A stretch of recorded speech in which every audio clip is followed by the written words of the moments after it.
Like this. Hit it. The Roger Report live morning show, weekdays at 9 a.m. Say y'all, I was on Roger's panel a few times and I couldn't take it. The heat. I got out the kitchen. It was hot. I was sweating. I had to get out. He's Roger, and he's right. Check this out.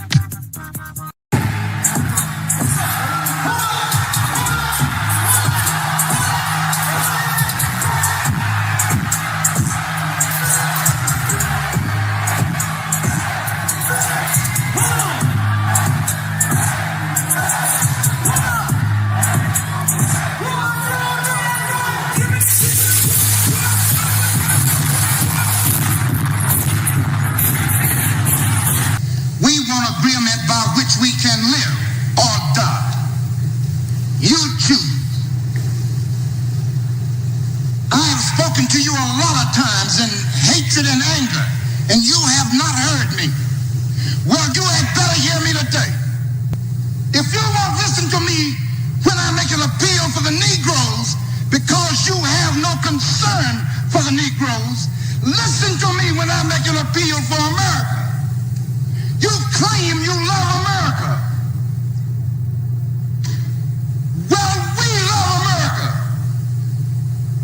But you are driving us back and you are making a Samson out of us, and we are going to pull down the pillars. And then you think we have no right to ask for something? Is it too much to ask you to grant us human dignity? Should we be put down and shot to death for this request? If so, you can aim your guns. What the hell do you think we care about dying if you're going to deny us the right to live? Good morning, folks, and welcome to another edition of the Roger Report Live, the best show on social media. If you are new to the channel, go ahead and take a moment out to hit that like button, because this is where you're going to find the best content on social media, and you don't have to worry about it because you're going to have me right here to make sure that happens. And if you've already been coming to the channel for a while, then go ahead and hit that like button, because you already know what time it is, and you know that this is where you're going to get the best content on social media. It's not a mystery to you at this point. You've seen other people do it. You've seen other people do it well. But what you have not seen is anyone do it quite the way I do it. So make sure you hit that like button. And everyone, yes, everyone, take a moment out to share the content, y'all. There are so many people who need to get great content like this. And it's just a small thing you can do to help the world be a better place. And isn't that what we want at the end of the day? Don't we want the world to be a better place? Of course we do. So share the content out. Share it through your social media, share it through word of mouth, or even check someone's phone. But do what you got to do to help spread the word. All right, folks, today I'm going to do another interesting topic that is very serious for men to know, especially. It's good for women to know. Real talk, okay? This is good, really, for everybody to know. But this is a serious one, y'all. We're going to be talking about the Kevin Samuels problem, y'all. Okay, y'all, and I'm doing this for the record, y'all. There's some shows that I've done in the past that I have to redo because I'm on a new channel, and I don't want certain things and certain concepts to be left out. So, for the record, I got to get this stuff on. But we're going to be talking about a very interesting thing, the Kevin Samuels problem. But before we get into this, y'all, first of all, let me give credit where credit's due. First of all, I'd like to say I appreciate everybody who gives me views, because it is a great thing that, you know, I get the views that I get. I appreciate everybody who give comments after the stream, because that helps with the algorithm. Okay, I appreciate everybody who hits the like button, okay? And please remember, hit the like button whenever. It doesn't make a difference how old the stream is. Hit the like button, because, again, it helps with the algorithm. And Shout out to everybody who steps up to the plate and becomes a financial contributor over here at the Roger Report Live, because y'all allow me to do things in a way that I wouldn't do if y'all weren't contributing. Let's just keep it real, okay? So thank you for all that you do. But shout out to the sponsor of today's stream, which is Revelator, the Spirit of Indifference. Revelator, the Spirit of Indifference. He is the sponsor of today's stream. And I want to say I appreciate you big time, my brother. Appreciate you big time. Everything helps, y'all. Everything helps at the end of the day. And, it's great to know that I got people looking out for me, okay? It's great to know I got people looking out for me. So thanks a lot. So shout out to Revelator, the Spirit of Indifference. He is the sponsor of today's stream. Shout out to you, brother. And let me say, we'll give a couple shout outs to some of the first people to check in this morning, because when you start a stream, it's great to see you got people checking in, y'all. And hey, man, I don't know quite how it works, but the first one in is that special person for the day. You come too early, it ain't gonna work. You come too late, it ain't gonna work. I don't know what to tell you. You just got to be swift on your toes around here, because we have what we like to address as the Highlander of today's stream, which again is my main man, the righteous teacher. You are the Highlander of today's stream. Shout out to you, brother. Shout out to you. Appreciate you big time. Appreciate you big time. Glad to have you in the building. Shout out to Tunnel Runner. What's going on, my brother? Glad to see you here. We got Trail Bentley representing as he always does. Hashtag long live the habitual line steppers. Hashtag Negroes in the wilderness. Hashtag dignity over vagina. Hashtag Al Gore's babies. Hashtag Hail Hydra. Shout out to you. Shout out to you. We also got my main man, Chef Mike's Round Table is in the building. Shout out to him and the rest of the pit crew, because, they help keep some order around here the way it should be. So shout out to Chef Mike and the pit crew. Appreciate each and every one of y'all. Appreciate each and every one of y'all. My main man, Floyd Thompson, is here. What's happening, Floyd? Yay, yay. I see you done pulled up and see at the cool table. The Saute Sheriff is in the house as well. Mr. Shoot to you is representing. Glad to have you. Glad to have you. Sarah B is here. Hey, Sarah. Great to see you. Great to see you. Gold P is in the house. What's going on, my brother? Trash Bandit done pulled up a seat to the cool table. Glad to have you, brother. Glad to have you. Okay, we about to have a great show, y'all. Irvin Reed has checked in. What's going on, my brother? What's going on? Okay, glad to see you. Devon Townsend is in the house. What's happening? Terenzo Jones is here. What's happening, Terenzo? Great to see you, man. Great to see you. Eric M. Grease with Fire is in the house as well. What's happening? What's happening? We got J Dub, the deputy on the grill, is in the building as well. It's about to be a great show, y'all. It's about to be a great show. So, y'all, we are going to talk about the Kevin Samuels problem, because just like I predicted, when Kevin's when Kevin switched his content a little bit, he did a little research, y'all. He switched his content up. If you know anything about the brother, the man was addressing men's issues for years, okay? If you know anything about the brother, he was all about the improvement of the brothers, okay? He definitely was about the improvement of the brothers. And, I'm not going to say he wasn't blowing up. He was making good stride. We know the way his channel was working, how many years he had been on, the sub counts and all that. He was making good stride. He was if my memory is correct, it was over 52,000 strong, and he was just addressing brothers. And he had been doing it for a while. I think about 8 years or so. It was a while. Okay. He was addressing the brothers, and everything was cool. Okay. Did he give brothers some heat? Yeah, he did. Okay. Some people, started digging into older videos of his, and, a guy that he spoke to that was a young man, a little bit overweight. I'm going to say it was kind of heading toward viral. I don't know if it went viral, but it was heading that direction. And I know a lot of folks was clipping out of it. So when Kevin Samuels was giving smoke to the men, as they would say, when he was giving smoke to men, everything was fine, y'all. Everything was fine. Okay. Everything was fine. Okay. But eventually he switched over to addressing some women. And that kind of shook things up a little bit. Now, sometimes we do a lot of great things, but unfortunately, some bad things will happen in the midst of you doing something great. And, I kind of figured out that a very bad thing was going to happen while Kevin Samuel was doing his thing. Okay. Not Kevin's fault at all. We're not blaming him. Okay. We're not blaming him. He did his thing. The man shined the way he needed to shine before he unfortunately left us, probably a little earlier than a lot of people would have wanted him to, because a lot of folks was just figuring out who he was. Okay. But before his untimely demise, he was out there shining, y'all. He was out there shining. And you know what? A lot of people didn't like it because he was out there shining. I'm just gonna keep it real. A lot of folks liked it.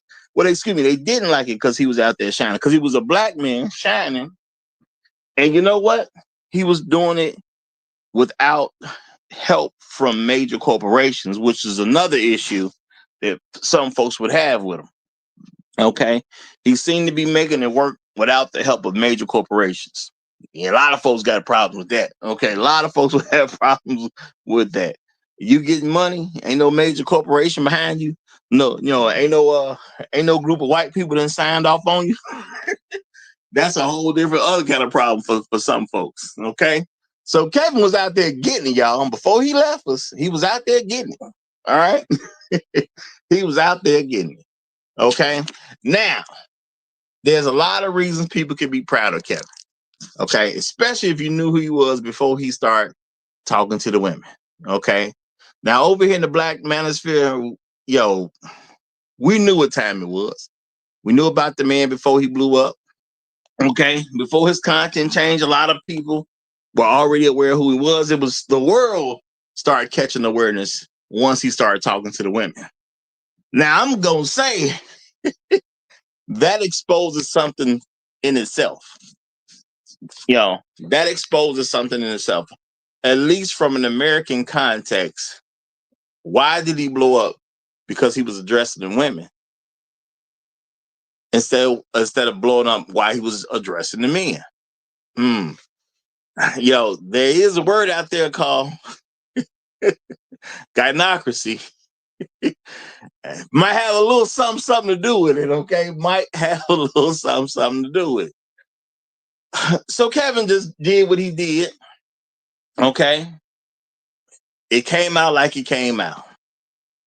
Now, before he passed away, unfortunately, there was some people who grew to hate him before he passed away. Not because he did something to them, not that he personally knew them, not that they never even came on his show or anything like that. They just hated him for what he stood for. Okay, now, I'm very much aware of Kevin. Wasn't a friend of his, anything like that. Wasn't a friend of his. I just know who he was. He knew who I was. He was one of my subscribers. I was one of his subscribers. Okay. But I do know Kevin watched my show on a regular basis. And I saw Kevin take what I've decided to call Black Girl Ugly. He took the Black Girl Ugly idea and he started speaking to women on the show dealing with what Black Girl Ugly. For those who don't know, what is Black Girl Ugly? It is the major problems Black men have with women. Okay. Being overweight,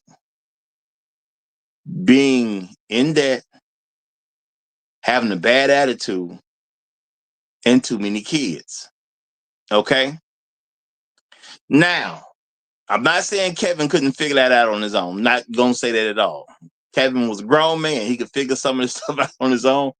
The Black manosphere just kind of fast tracked him to what he was going to discuss with women because, things had been discussed so much that he kind of knew what was going on to a certain degree. Shout out to Afro Merch. He said, Roger, you saying black girl magic is ugly? I ain't said nothing about black girl magic, but I do get where you coming from. I do get where you coming from. Having a bad attitude, being overweight, being in a bunch of debt, having too many kids. Could we include that in black girl magic? I hadn't thought about it, but it's a strong case out there that you could include that in black girl magic. The magic is the the magic is fooling people to acting like it ain't true. Okay, that's the magic, right? That's the magic part right there. To act like it ain't true. That definitely is magical. So you got a point, Afro Mercy. You got a point. Okay. Now, shout out to the outspoken introvert. He said they know how to make a man disappear. They know how to make a man disappear. Well, yeah, there were some women who became experts in that, even though they weren't necessarily trying to become experts, but they definitely have become experts in that.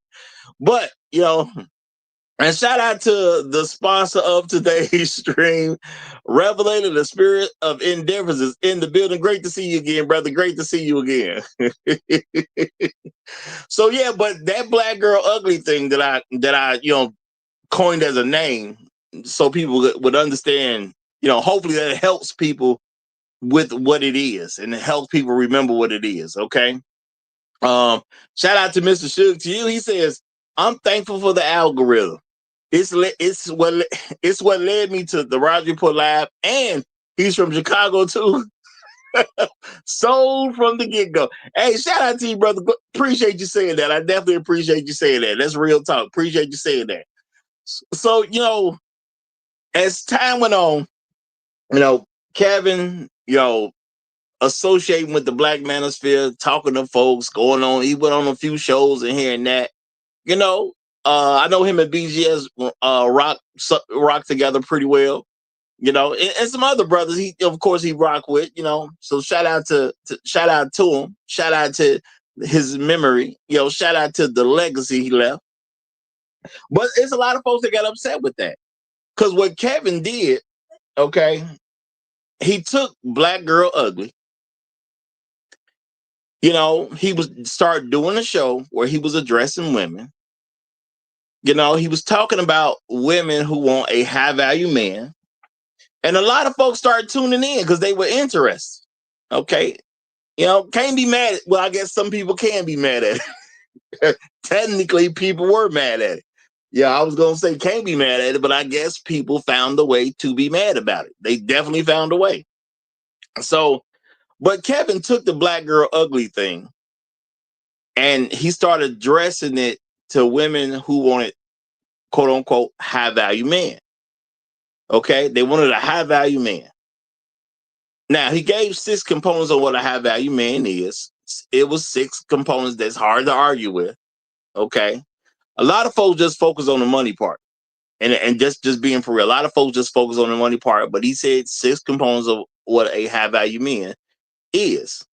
Now, the thing is, this was upsetting the Black women because, number one, it is a Black man saying there's a thing that Black women cannot have for the most part. Black women don't like stuff like that. They don't like being told, especially by a Black man, what they cannot have. Now, if they're going to be told what they can't have, they prefer a white man to do it. Just is what it is. They are far more accepting of the idea that they can have something if a white man is telling them. But a Black man telling a Black woman what she cannot have, that is totally upsetting. Okay? Totally upsetting to them. They just don't think Black men should be able to do something like that. And that's just the reality of it. All right? Now, the thing is, he talked about a group of men that were are considered the upper echelon. You know, people in the inside of the top 10%, because even in the top 10%, everybody wasn't making six figures. Okay, so we're talking about top 10% of men. Now, you don't have to be a math genius to figure out that 100% of a group of women cannot have 10%, the top 10% of a group of men. You really don't need to be a math major to figure this out. You shouldn't. Okay, real talk. You shouldn't be able to do that. But see, I'll tell you about some black girl magic.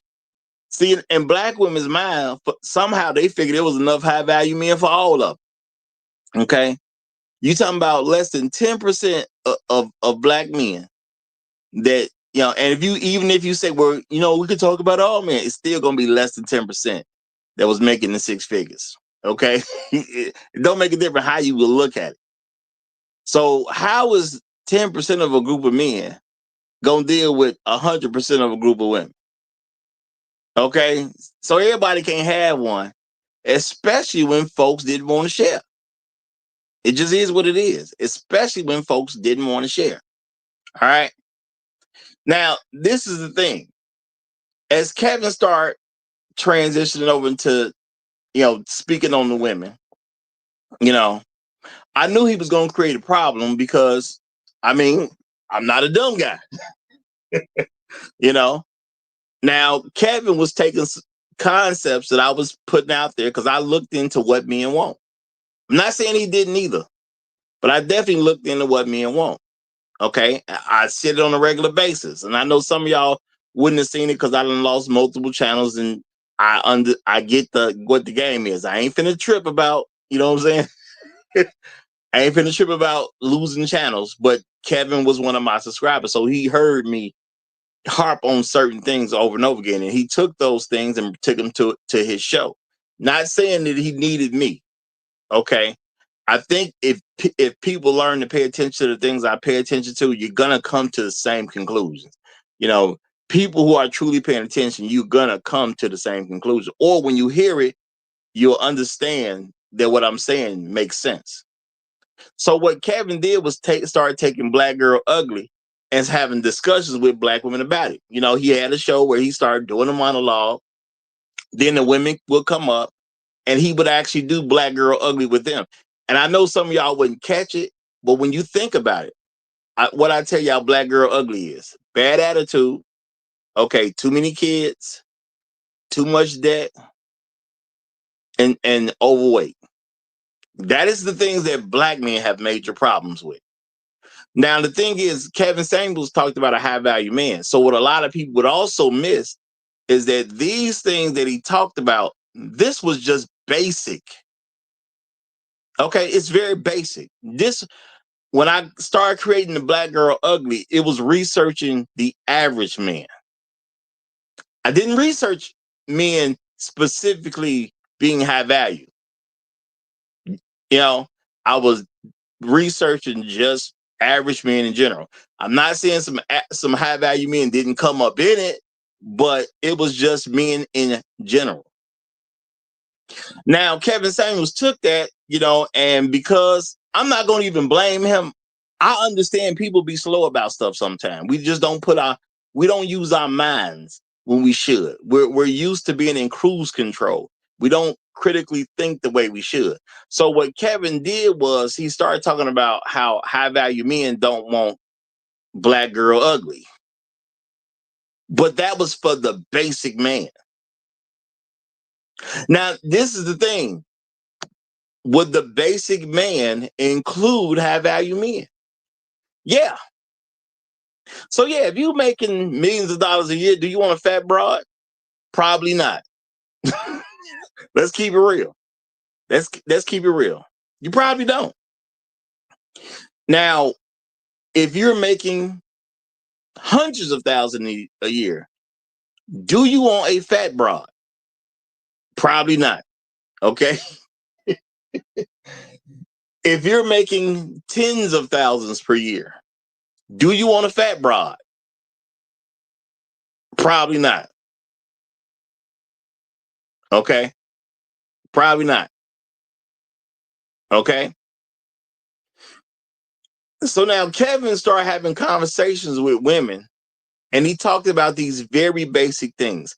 Now, I cannot tell you I've watched everything that Kevin did. Okay, when he switched his content over, and I've said this before, y'all. I watched the first 3 shows, and I knew exactly what his content was going to be about because he did the same thing night in, night out. Not that I'm saying it was a bad idea. I'm not saying it wasn't boring. Obviously, people tuned in large numbers and enjoyed the content. But I recognized what he was doing from Jump Street. He started talking to women about these concepts that I was pushing about Black Girl Ugly. And he just said, well, this is what high value men want. Well, I can't say he's wrong. Yeah, because that's what men wanted, period. So that would include even men who make a lot of money. So I couldn't say he was wrong. It just makes sense at the end of the day. So what is the problem that developed because Kevin Samuels was talking to women about Black Girl Ugly? What is the problem? Well, see, the problem was that the way people would start interpreting things, and they would take Black Girl Ugly and they would say, well, high value men don't want that, which is true. I'm not saying it ain't true, but the average person, for some reason, and I'm just gonna say because folks be in cruise control too much, we don't critically think the way we should sometimes. And I mean, I can't act like I'm not guilty of that myself. Sometimes something get past me too. So no, we all do that from time to time. The issue was people started taking what the average man had an issue with and started conceptualizing that with a high value man as if only the high value man doesn't want that. And that's why we have another problem that was added to the Black community. I'm gonna say that was another added problem. And we see the results of this added problem. See, now there are women who are saying, well, I got kids and you should take me with my kids. Not that they wasn't saying that earlier, but now they think, well, if you're not a high value man, you shouldn't have an issue, taking my kids. I'm a single mother. Okay, you're not a high value man. Raise my kids. Okay. Now that's not how it works. Now, does the high value man want your kids? Probably not. That don't mean the other men want your kids either. That's where the problem the problem really kind of got messed up. Okay, the problem really another problem was truly created. I'll say that. Shout out to Mr. Shook to you. He says, I agree with Roger. He made the same content night in, night out. What was mind-boggling is the callers particularly had the exact same mindset and language, even though none of them knew of each other. Well, you know what? I think for a lot of men who kind of started peeping game on that, I think that was part of the entertainment. I do believe that's why a lot of guys would tune in. Because, again, y'all, when he changed the content over, I watched the first 3 episodes, okay? And I'm a person, y'all, I just don't have the time to watch a lot of people's content. Sometimes I make an effort to watch like a full episode of somebody's stuff, but a lot of stuff I just be checking in 10 minutes here, 15 minutes there. Not saying I won't see that person at another point in time later, 10 minutes here, 15 minutes there. And then, sometimes if it's a shorter video, only 20 minutes, okay, I might watch it. But as I watch a lot of content, I specifically have time where I watch content to look for certain things that I may possibly deal with myself. And then there's times that I'm just enjoying something. Okay. So I'm not going to lie and tell anybody I be sitting there watching your whole show because I don't do that. You know what I'm saying? I don't really have the time. Unfortunately, my life ain't the way my bank account's set up. I can't sit around and do all that. Okay, maybe later on, but right now I can't sit around and do that like that. So but I did watch his first 3 shows. Okay, because if you in the Black Manosphere, you paying attention, you knew he was, it ain't like he kept it a secret. He was finna switch it up. So I watched the first three. Okay. Did I find them enjoyable? Yeah, I didn't see any problem with it. Okay, but it was just, I'm not a dumb guy. I saw the first three episodes. I saw the first one. I saw what that was. I was like, okay, he using the black girl ugly thing, and why he's talking to the women. Okay, cool. Then I watched the second show, and I said, okay, he using the black girl ugly thing while he talking to the women. Okay, cool. Okay, then I watched the third show. He used the black girl ugly thing while he was talking to the. Okay, cool. So I knew what the show was. There was no deviation. He give a monologue, then he'd use black girl ugly as he talked to the women, and women would, have their issues. I'll say that. They would have their issues. Cool. You know what I'm saying? Now, I have publicly supported Kevin Samuels, okay? Unfortunately, because I've lost channels, y'all lost a lot of great content, and some of that content where, I publicly supported Kevin Samuels. Because what he was doing needed to be done, period. And it was good that he had a bigger platform that, he would take some concept. And I'm going to say this, y'all, as some of the other brothers who got a little bit upset with Kevin Samuels, if he used some of your stuff, Kevin Samuels was pulling stuff from multiple people. I do know that. You know what I'm saying? And I know he used a lot of stuff that I presented. He just changed up a little bit, say it a different way or whatever the case is, And the thing is, we got to be glad that somebody put it out there on a bigger stage, regardless, because it needed to be done. And I get it. We all want credit for this. We all want credit for that. No point in being mad. Okay, no point in being mad. I trust me. I get how it is. He used my content too, so I get how some people could feel some type of way. It ain't the end of the world. Somebody needed to do it. It is what it is. Which is why, me having discussions with people, even behind the scenes and things like that. And that's why I really knew the women weren't going to get nowhere with him, because Kevin already had all the answers. He was already involved in the Black Manosphere. He was already talked with folks. He's been on panels.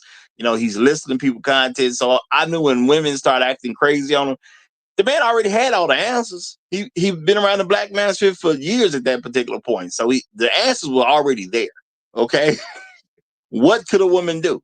Okay, what can a woman do with a man that has already got all the answers? Okay, it's hard to beat the teacher when the teacher make the test and know all the answers to the test. It's hard to beat the teacher like that. So it just is what it is. Okay. Now, the thing is, unfortunately, women are going to see certain things, especially the way they want to see them in a lot of cases. And a lot of guys, we just don't want to accept that from women. They're going to see it the way they want to see it.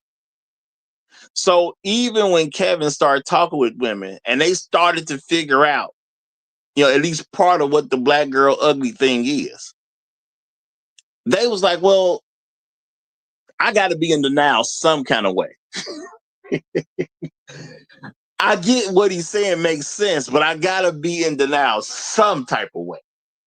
Okay. This can't be for me. It cannot fit me.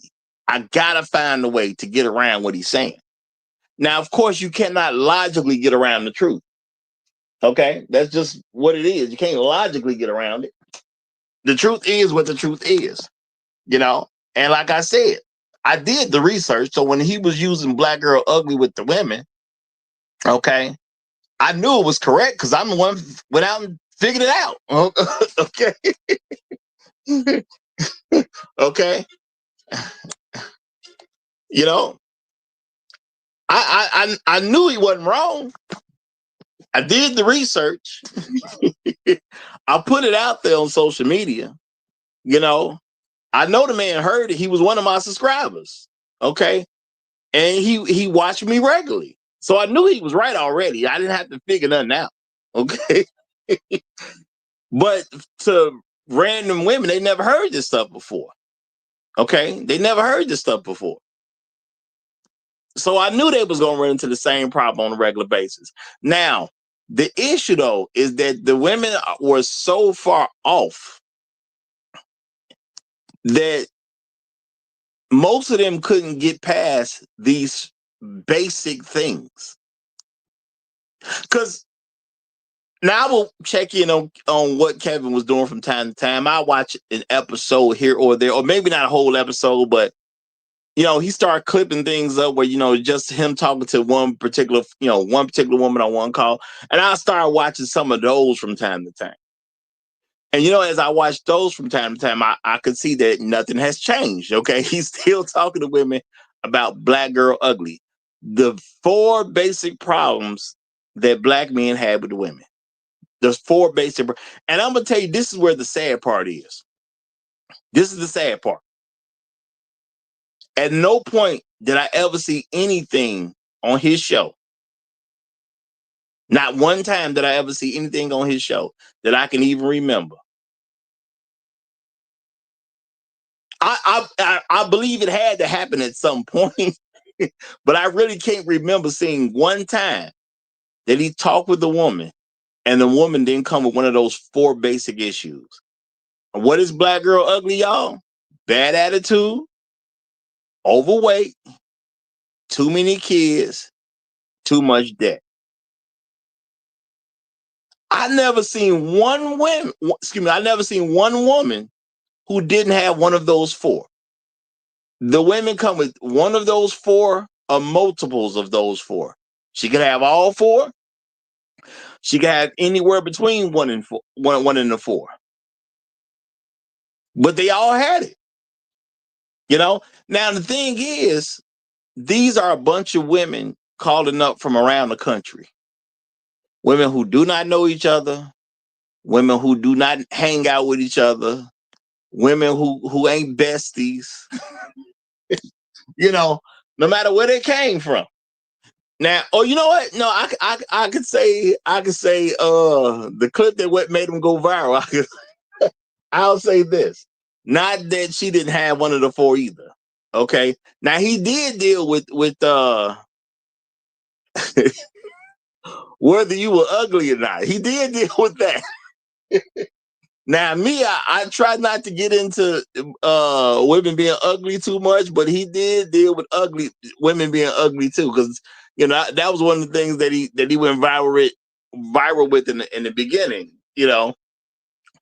A lady having some beauty challenges. I'll say that, a lady having some beauty challenges, but he still dealt with the Black Girl Ugly thing with everyone. Now, having a beauty challenge with Black Girl Ugly. That's rough. That's all I can say. That's kind of rough. That is kind of rough. Okay. That's kind of rough. And then as Kevin kept going, okay, he started doing some stuff because, I talk to women, y'all, on a regular basis. And there were some women who had some issues and they presented some of the stuff they had an issue with. And I said, yeah, okay, some stuff he kind of did for show purposes. Because shout out to Mr. Sure to you. He said, you're bigger than a man. Okay, shocking, not necessarily wrong. Okay, now when Kevin would say things like, you the size of a middle linebacker, thing is you couldn't say he lying. Once you hear what the woman's weight is, you can't say he lying.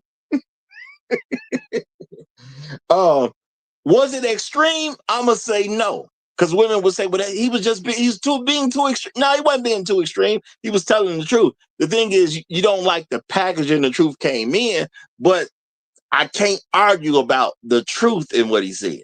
Okay? I can't argue about the truth in what he said. So it is what it is at that point. So the main issue that came from Kevin Samuels doing this, okay, is that, again, y'all, people started taking this Black Girl Ugly concept that Kevin was talking with the women about. Now I recognize it immediately because, I was the one that brought it to the table as far as I know. I don't know if any other Black membership person ever did any research into, what the men were complaining about or whatever. I don't know of it. Maybe it happened, but, I know I did the research on it. So when he started talking about it and something I was putting out on a regular basis, I instantly gonna recognize it. You know what I'm saying? So I knew what it was from Jump Street. Okay, I knew what it was from Jump Street. Now, he would sensationalize some of the discussion. I would say that. But my thing is, it is a show. The man is trying to make money. I mean, at the end of the day, I mean, I try to make my show entertaining too. So I don't, you may not like how he come across with it, you know. It may hit you a little hard, but you got to make a show entertaining. Entertainment's got to be in there. You can teach people while being entertaining, and I just can't say I have a problem with that because I do a show where I like to be entertaining too. I may not say things the way he said things, and some of the things he said, yeah, I can see somebody taking that a little bit rough. Okay, I can see that, but hey, I can't say the man wrong for being entertaining. Okay, people laughed at it. What you want me to do? Okay, people laugh. All right, and it wasn't just a small minority of people who had something wrong with him. No, a general person would laugh at some of the stuff that he was saying. So it is what it is. But unfortunately, women have to somehow beat the logic. They gotta beat the logic. Okay, they gotta beat the logic some kind of way. They can't sit there in Black Girl Ugly and say I'm included too, because that man is saying I couldn't get a high value man. Now let's keep it real, y'all. A lot of women didn't even necessarily make this an issue for themselves, but once you say it plainly to their face, with how resistant they can be to information from a Black man, it turned into a thing. Okay, it turned into a thing. Okay, okay. Now, is it Kevin's fault it turned into a thing? No, it was just Black women being obstinate. Okay, their bad attitude is what turned it into a thing. The fact that he said something directly and they knew he was talking to Black women. Okay, because he would let Black women on the show on a regular basis. Now, it was some times I know of that he let some non-Black women get on the show, but he basically focused on Black women. So it was already implied that this is an issue for Black women. Already implied. Okay. Now, my thing is that's women's fault. You took it some kind of way because a Black man was telling it to you. That's your fault. Okay. Because you didn't have to take it no kind of way. I never came up with these concepts of Black Girl Ugly so women can be made fun of. That is not what I did. I looked into what men wanted because we live in a society that don't actually care. And that's just what it was. So to help people with the process of or if you even want to say to heal, as some people say, to help heal society. See, I don't believe in fighting a problem unless you at least going to attempt to get to the root. So I wanted to get to the root of some of the problems that was going on between Black men and Black women. And this is what I found at the root.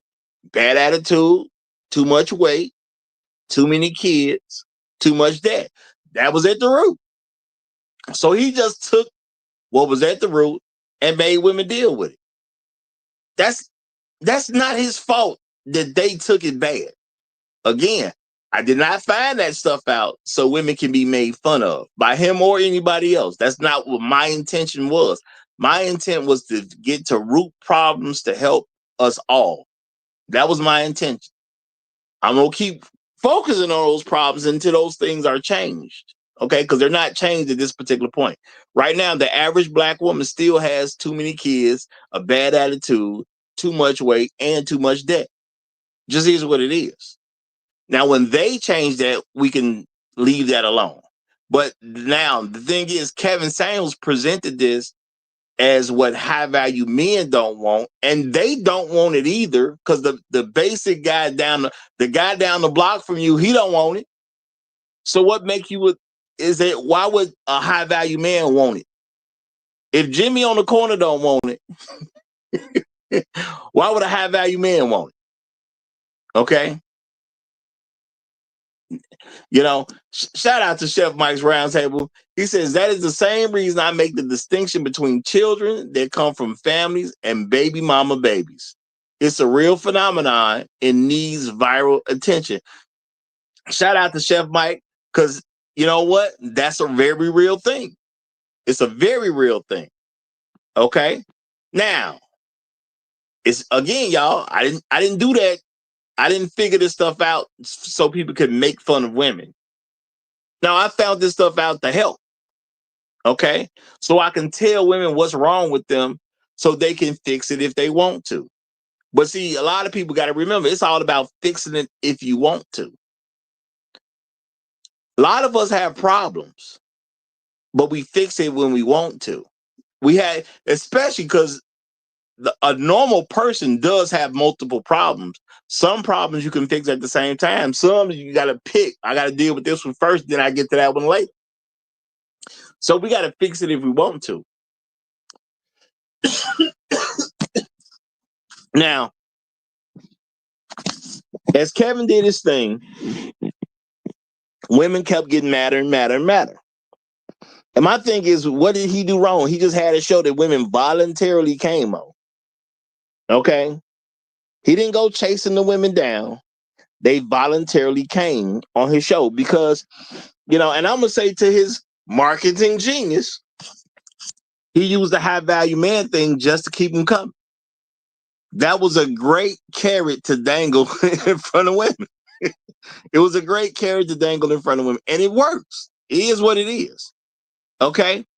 But unfortunately, because women got to somehow beat the logic, now they start coming at this where you're not a high value man, which means if I'm fat, it's okay because you're not high value.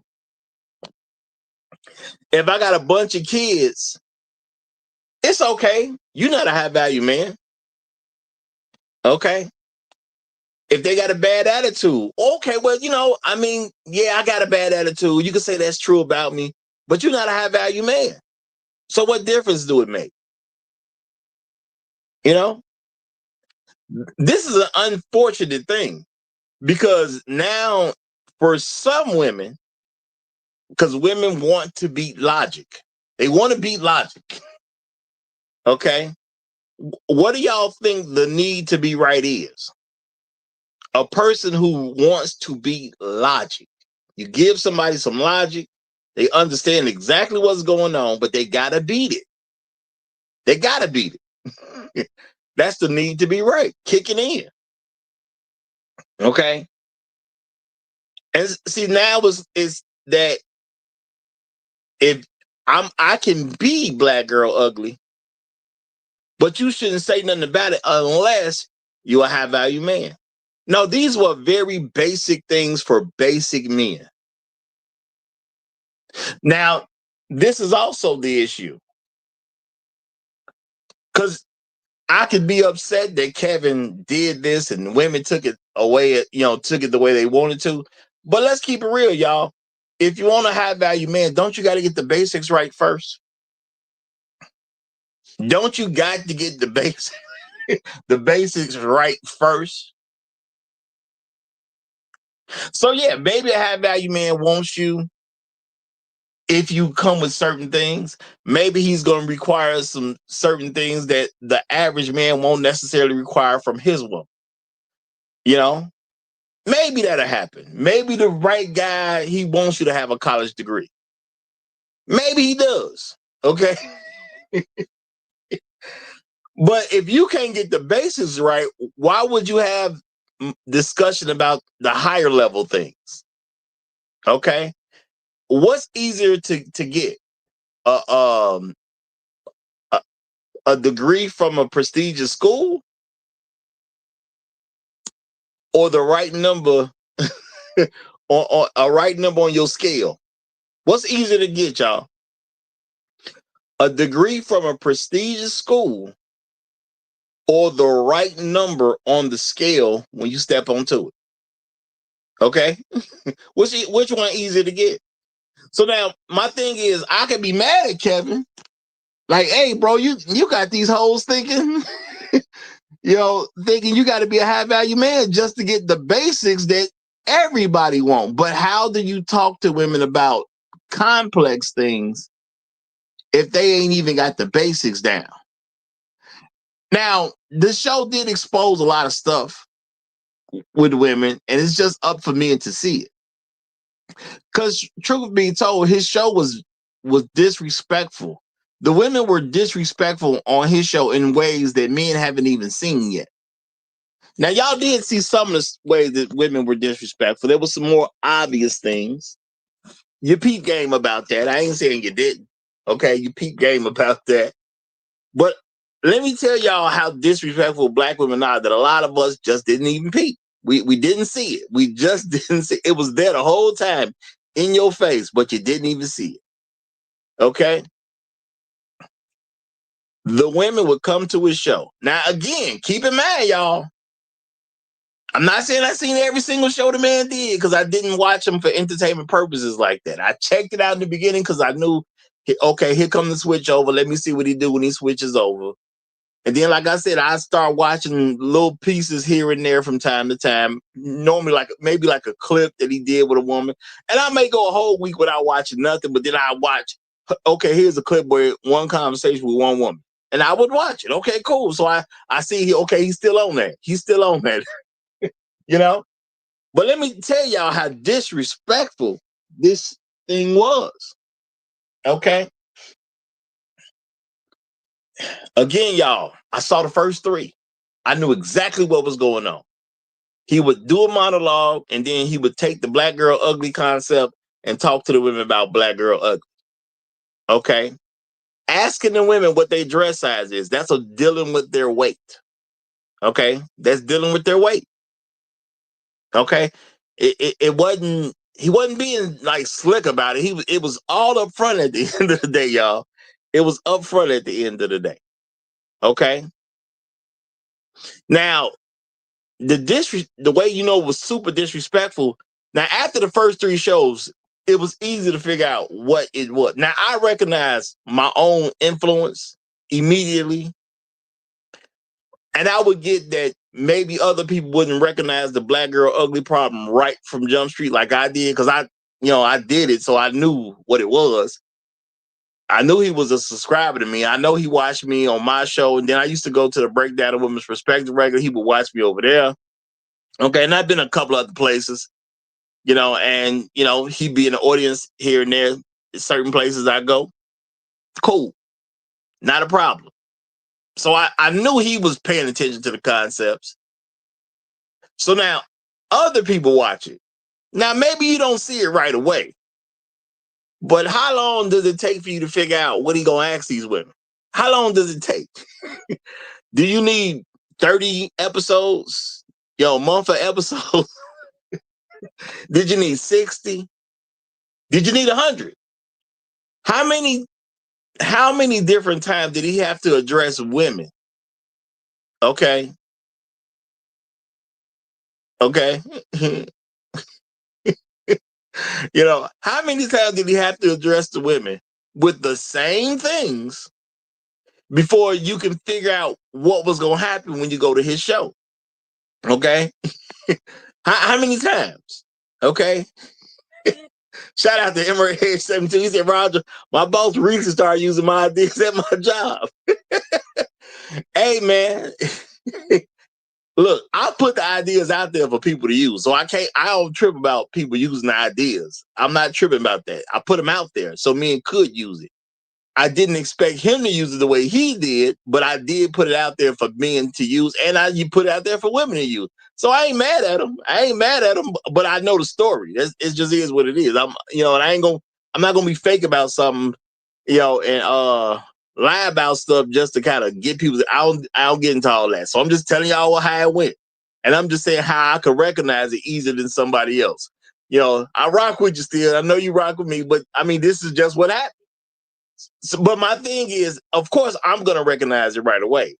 How quickly does it take for other people to recognize? Do you need 30 shows to understand what the concept was?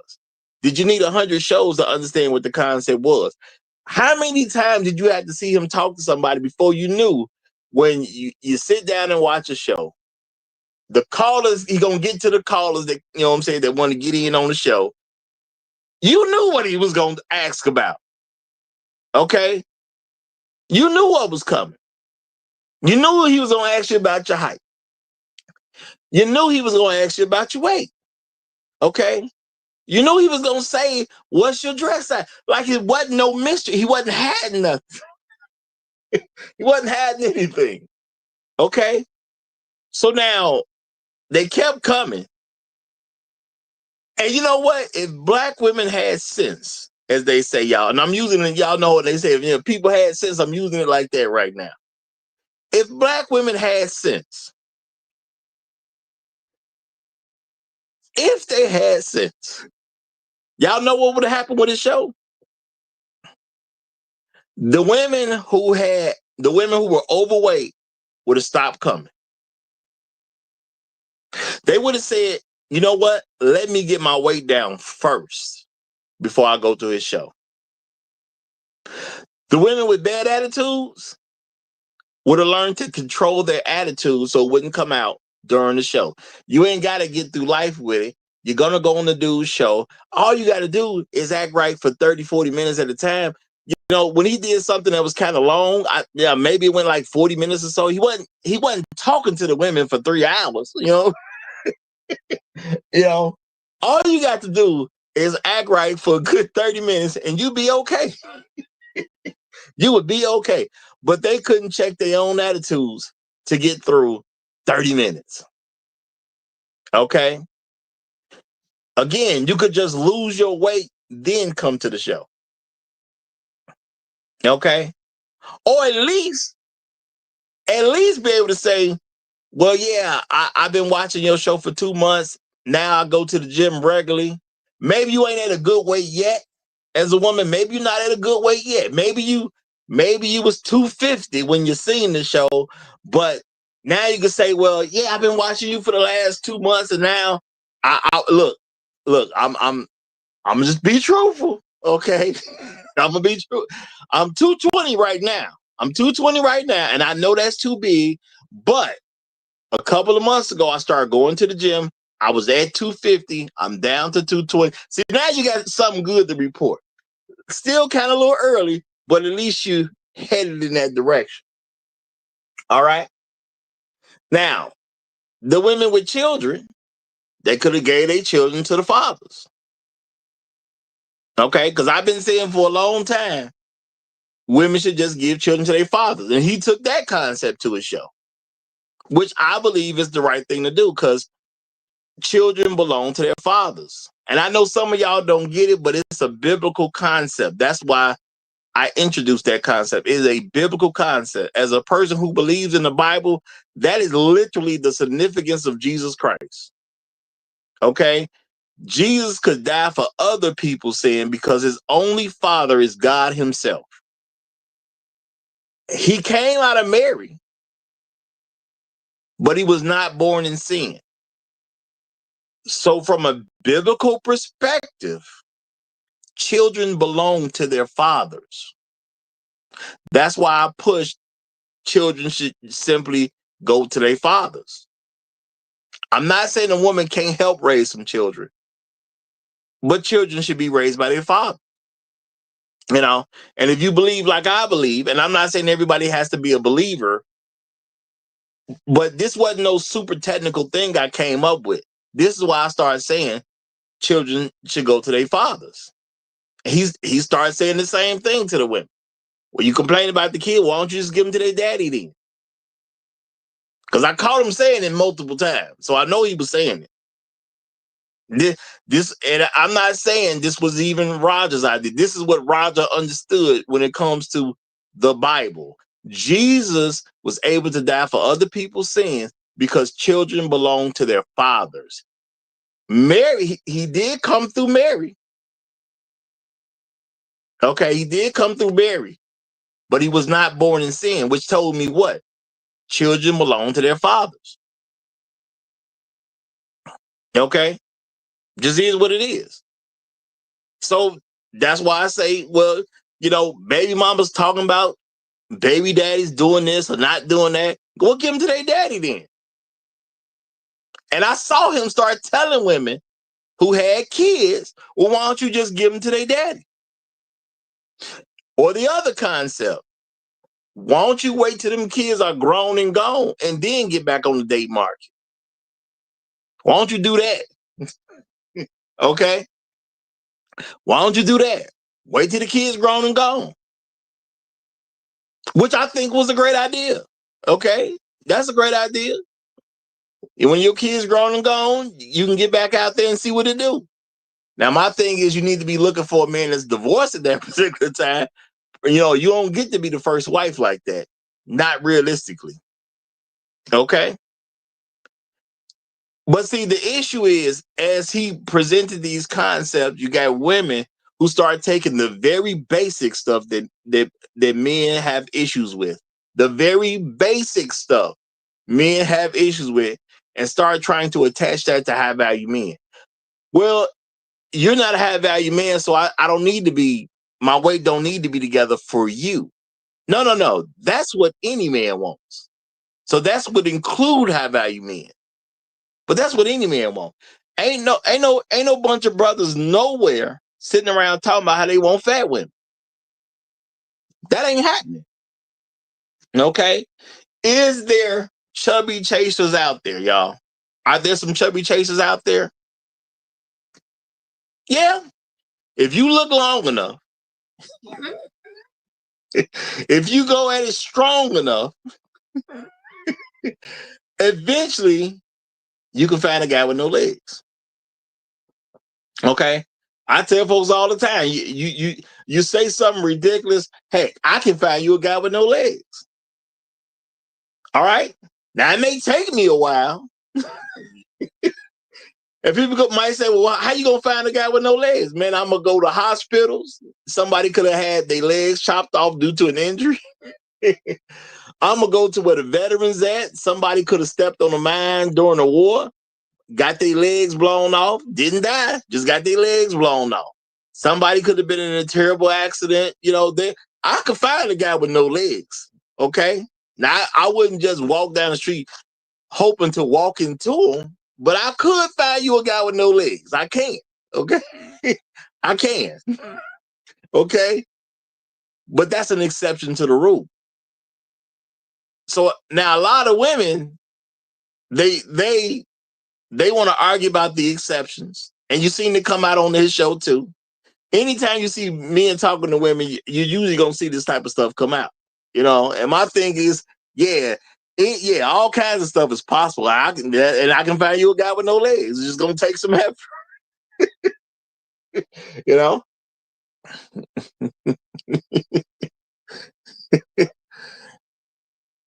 You know, shout out to Janae. Let me see what Janae will say. Now he got the smiley face emoji, so I think he's saying something slick. Okay, but shout out to you, Janae. Always good to see you, brother. Always good to see you. He said, Roger, your problem is that you are black. Consequently, you have no requirements / standards to demand from black women. You are beneath them. They have contempt for you. This much we know. Long live the habitual lifestyles. Well, shout out to you, Janelle. Shout out. I can't say you wrong either, because that's why people had a major reaction to Kevin Samuels, because he had a bigger platform. More people knew who he was, and you seen he was a black man clear as day. So a lot of them had a problem with it, because who is this nigga on that nag? That's all it really was at the end of the day, y'all. This was another version of who is that nigga on that nag. Okay? So what I'm trying to tell y'all is, I'm not saying Kevin did something bad. I'm not saying Kevin did something wrong. What I'm saying is the problem is, because a lot of people don't do critical thinking when they should, is that the women, because they want to beat logic, they say, okay, well, if these things high value men don't want, I'm going to be forced to accept that, because obviously I can't get no high value man. Now, they ain't going to tell that to you. That's just what's going to go on in their head. They ain't going to tell you. You know, they ain't going to tell you. They're going to keep hope alive.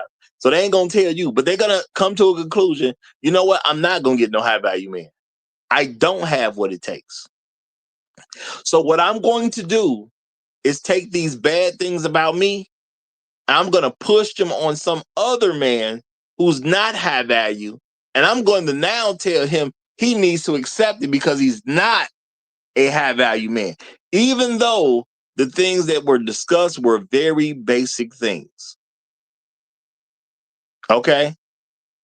They were very basic things. I looked into what just regular men do not want. And it turned out it was bad attitudes. That came up huge, y'all. That was the first thing. Bad attitudes. They don't want you to have too many kids. What is too many kids? Kids from other men. That's just keeping it real to make it short and sweet. Kids from other men.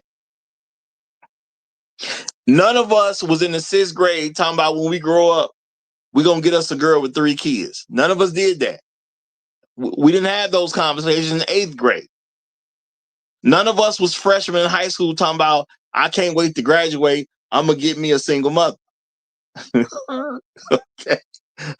None of us was juniors talking about, man, I'm trying to do good on my SATs so I can get into a good school so I can have enough money to take care of a single mother.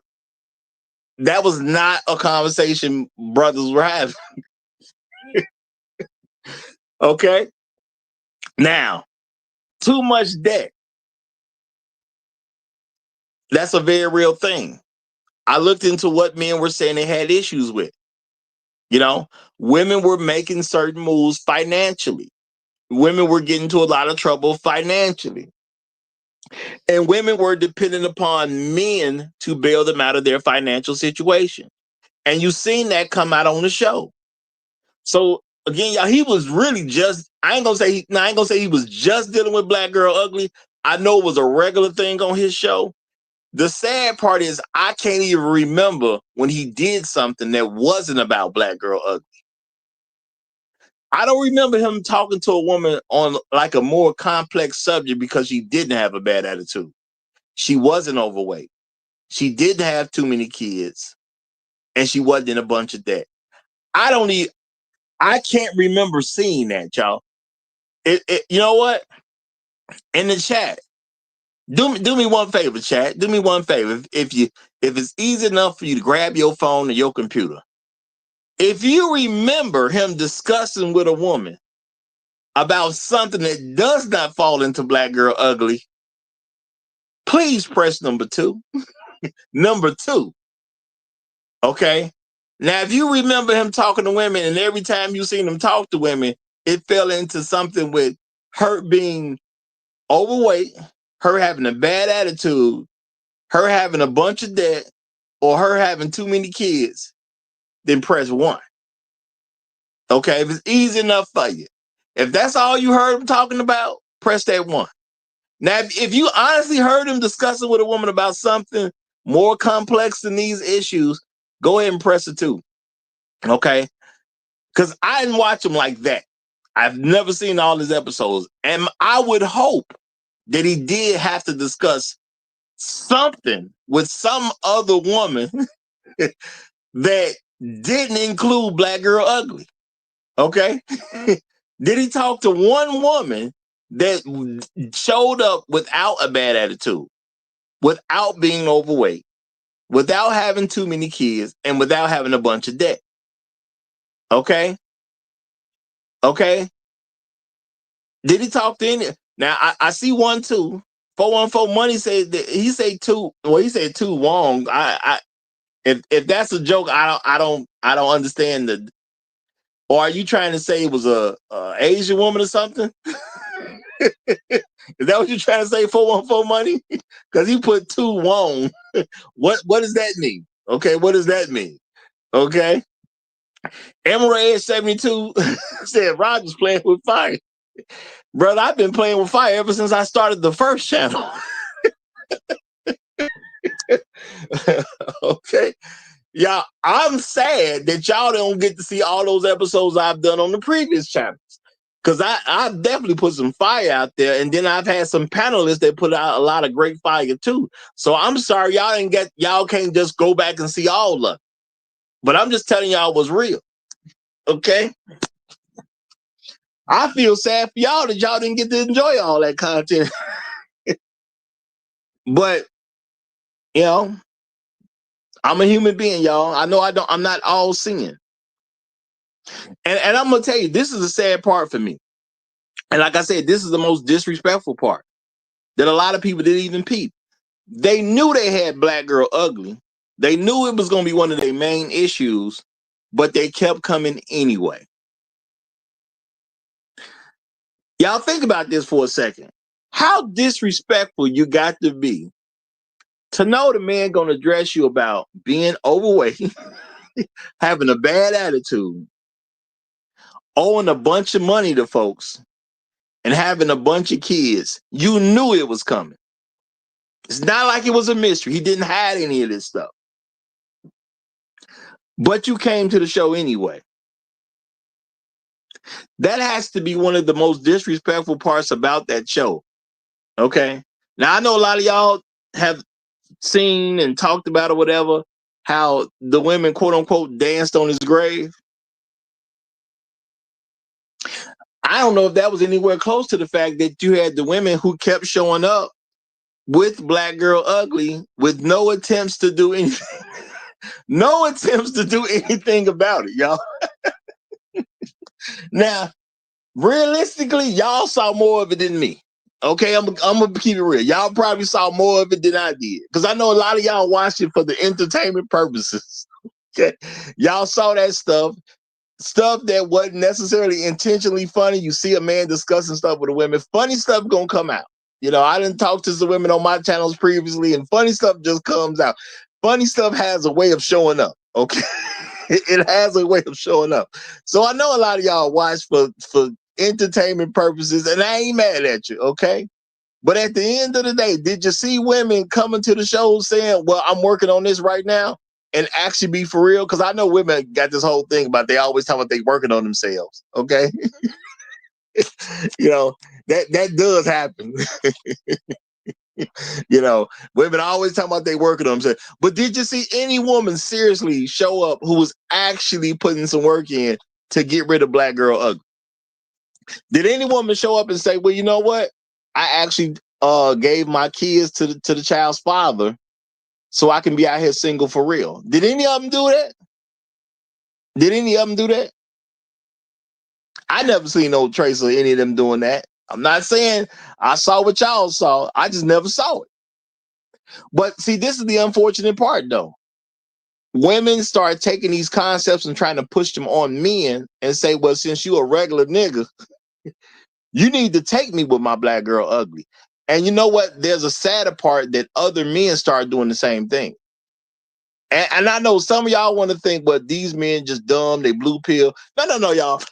We have something going on in the Black community where a lot of men are simply trained that women have to be on top. They're supposed to be in charge. They should be in a leadership role, but they can't truly accept that. They have to put the women on top. So you had you had men who would use this Black Girl Ugly concept and say, this is what you should take because you're not a high value man. Now, when I presented this stuff, I never said anything about you had to be a high value man to ask for this stuff or to want this stuff or to get this. I said, this is what Black men in general got issues with. That's what I said multiple times. Okay, that's what I said multiple times. It wasn't no specific group of Black men. This is what Black men have a problem with. So now you got a lot of guys who, well, see, your problem is you're not a high value man, so Black Girl Ugly should be acceptable for you. You should accept the woman that's overweight because you're not a high value man. You should accept the woman with a bad attitude because you're not a high value man. You should accept the woman with a bunch of kids because you're not a high value man. It's ridiculous how Black men think, but the issue is not, and I know some people gonna say, well, the people don't know where it came from, the people didn't understand. No. A lot of Black men have been trained or socialized in a way that, number one, we're scared of women. Okay, that's number one. We're scared of Black women. And the other thing is we almost instinctually try to make sure she's in charge, no matter what's going on. Everything has to be done from her viewpoint. Because as a black man, you don't have value. See, a lot of black men have accepted they don't truly have value. Now, is there anything wrong with somebody being a high value man? No, of course, there's nothing wrong with being a high value man. But just because you're not a high value man doesn't mean you don't have any value at all. So if you see yourself as valuable, you don't have to take on stepchildren. You don't have to do that. Now, see, I get there's some men that gonna want to do that. There's some men who's gonna want some stepchildren. You know, some men are even sterile. They have an unusual position and they will want to have some stepchildren because they cannot produce children themselves. I've seen this. I've talked to men about this. But just because you're not a high value man don't mean you got to take stepchildren on. It's not your job. You can do it if you want to. You a man. See, I respect men's choices. You know, I respect men's choices. You don't have to take them on. You still have value even if you're not a high value man. Okay? You don't have to take a woman that's overweight because you are not a high value man. But see, this is how people misconstrue some of this information because they were getting it directly from Kevin Samuels and they had a problem with it. And some men, you know, they dealt with this stuff because they want other men to feel bad.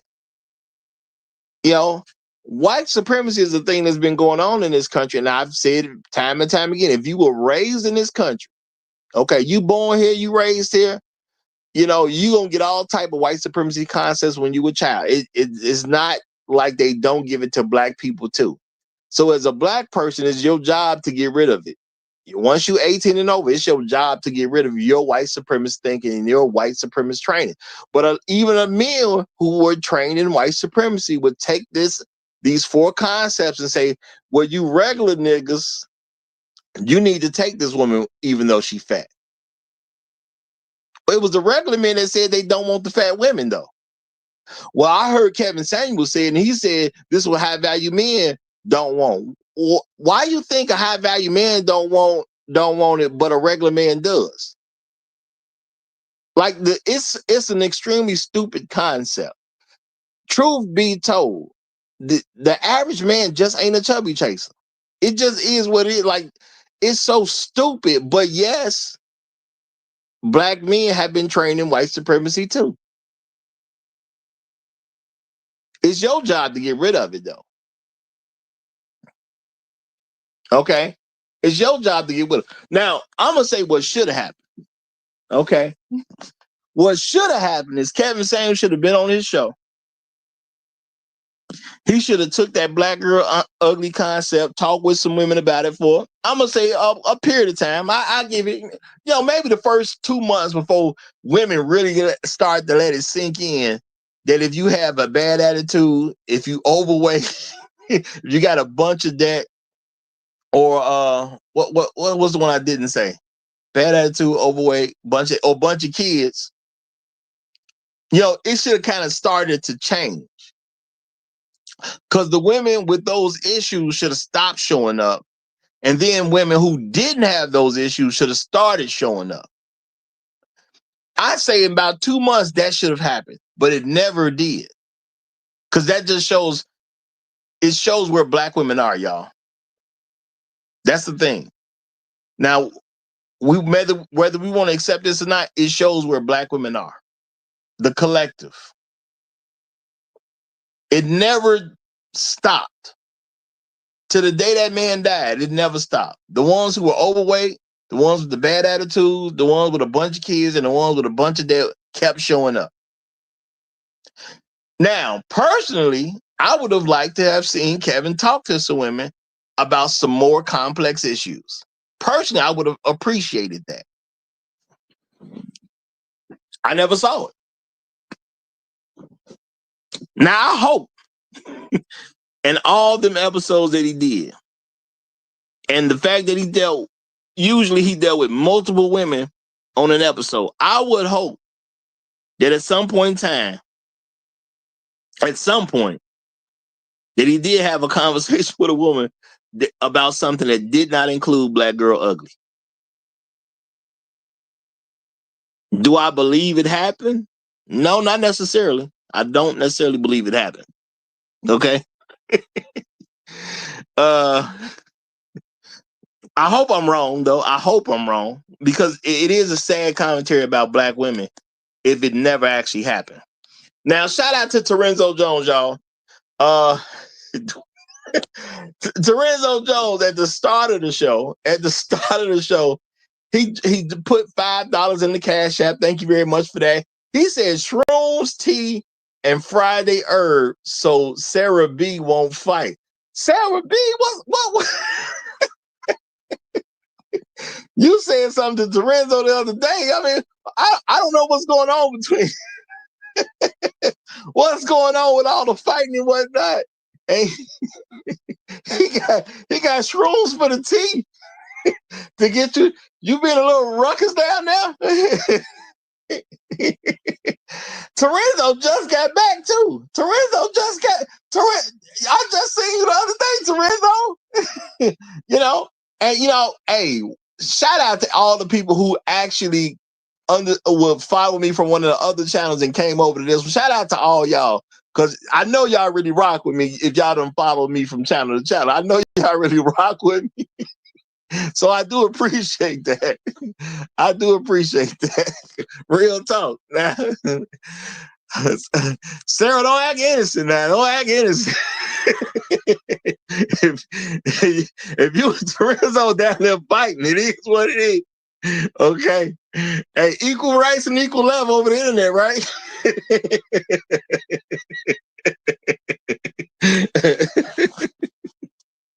I don't know what's going on, but if you got to put mushrooms in the tea, somebody needs to chill. That's all I'm gonna say.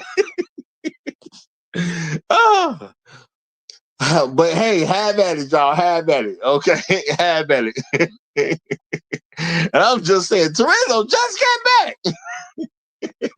At least as far as I know, he just got back. It was all good just a week ago. But shout out to both of y'all. All right. Now, y'all. Now, why am I saying something about this Kevin Samuels problem? It's not a problem he created. Okay. You can't blame him. All he did was talk to women about certain issues. But see, a lot of us would honestly think this is Kevin Samuels' fault. It is not his fault. He talked to women about certain issues. Okay. The women voluntarily showed up. The women said what they said. The women acted the way they wanted to act. The women represented themselves the way they felt like representing themselves. That was their thing. He just simply talked to the women and told them realistically how things gonna go if you want to approach a high value man, or if a high value man approaches you, what he's gonna want and what he's gonna looking to deal with. He just said what it is at the end of the day. Now the thing is, these black girl ugly problems are stuff that the average black man don't want. There's no reason to believe the high value man is going to want problems that the average black man don't want. But see, women will present it as, well, that's only for high value. You're not a high value man, so you shouldn't get that. Now, I'm going to tell you straight up, y'all, when you see women making these arguments, and even some men who are making these arguments, and I understand a lot of y'all want to believe white supremacy is going away. I know folks want to believe that. But you got to remember, white supremacy is not a real thing. It's just an attitude that people carry. Okay? It's an attitude people carry. Results are created from the ideology. Okay? It's really an ideology, I should say. People who have that ideology are going to do certain basic things because of that ideology.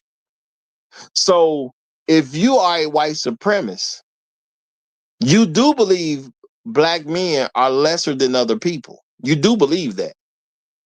And that's why you would tell a black man that if he's not a high value man, then he should accept a woman with children. That he should accept a woman who's overweight. That he should accept a woman with a bad attitude. He should accept a woman with a bunch of debt. See, if you black and you a high value man, I can accept that you worked hard enough that you don't have to be treated like the rest of these niggas. See, that's what people saying in a different set of words. Okay, you a high value man. Cool, I can accept that. We shouldn't treat you like the rest of these niggas. But for you other niggas, you niggas is not high value. You other niggas should take women no matter how they come. I don't care if she's 300 pounds. You should take her. I don't care if she got 6 different kids from 6 different baby daddies. You should take her. I don't care if her attitude is messed up. You should take her. And I don't care if she got a bunch of debt. You should take her. Men say this because they are very well entrenched in white supremacy. Because you got to think about what kind of man is going to say this. You know, I heard a lot of people saying beta as an insult. They was calling men betas as an insult. So when you call another man a beta as an insult, to say he should take something that you wouldn't take or that you don't want, what are you saying to that man? You know, that's just another way of saying you a nigga and you should take what we give you because you a nigga. You really believe that deep in your heart. Now, I'm not going to give no list of the men who was doing that. Okay. I saw plenty of them doing it. I saw some dudes who even got some names for themselves because or I should say, I seen some dudes who got, you know, bunch of subscribers or whatever doing that. That's a white supremacist way of thinking. You a nigga or you a beta, so you should take what the average man don't want. You know, since you're just a teacher, you should take a woman with 4 kids. That's all that's really saying. Okay. And even think about it, y'all, which Kevin actually brought some light to. It wasn't even just about how much money you made. It was also about the status, quote unquote, of your career. So if you was a plumber, yeah, you may make 6 figures, but you still a plumber. So since you just another nigga, you need to take a woman who owe $80,000 already. Okay, she got 3 kids, she $80,000 in debt, and she needs some help. And since you a plumber, yeah, you may make 6 figures because you a plumber, but you don't have the right status. You're not wearing suits every day. You don't show up to the corporate board meeting. You still just another nigga. Okay? So you need to take her. She got 3 kids. She owe $80,000. Nigga, you can handle it. Get on from around here, nigga, and take her with you and her kids. That's a white supremacist way of thinking, y'all. You're literally telling the man he should accept something he don't want because even though he make a little money, you's a nigga. Okay? Yeah, maybe you do hit the 6-figure mark, but you a plumber. You smell like the sewer. Okay? Is what it is. So this was a huge problem that has begun since people start watching Kevin Samuels, but not critically thinking. And I don't want to say the masses don't do critical thinking. You can figure out what the masses do on your own. That's what I'm gonna say. The masses gonna do them. That's all I'm gonna say. They gonna do them. You know. But I've seen some people who thought they was making a lot of sense say this very dumb stuff. You know. And some people got on social media did some stuff to make a bunch of money. They don't really care about messaging. They just wanted a financial return, so they willing to say anything. Okay. Hey, y'all. Let me take a pause real quick, y'all. Let me take a pause, okay?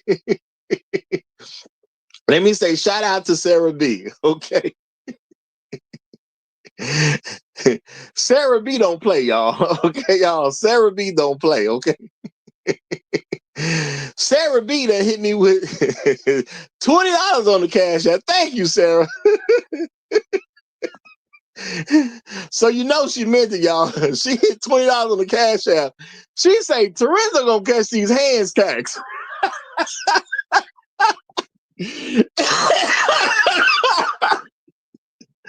My man, Terenzo, you just got back, man. You just got back, man.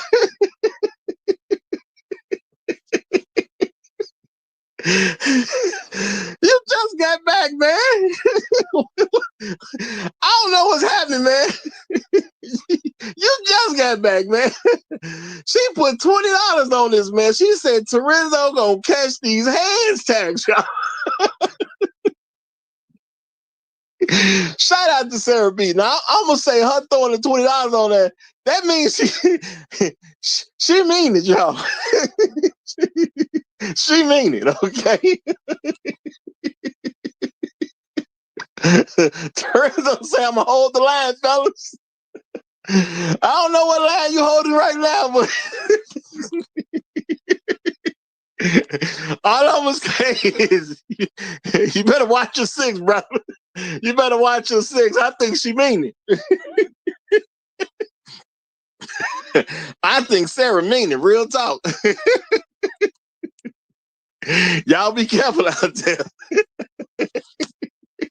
Y'all be careful out there, okay? Chat getting rough this morning.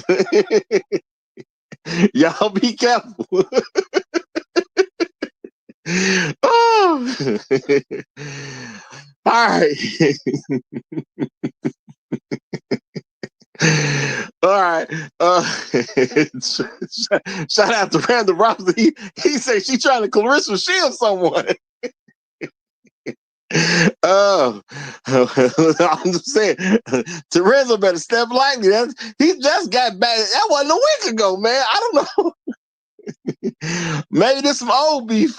Maybe it's some old beef, because I swear the man ain't been back for a week.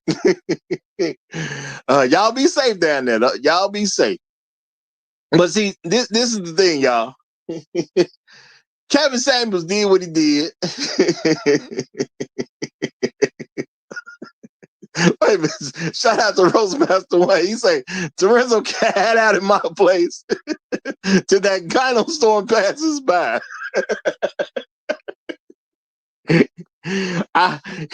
That's some brotherly love right there, y'all. He said Terenzo can hide in my place till that gyno storm passes by.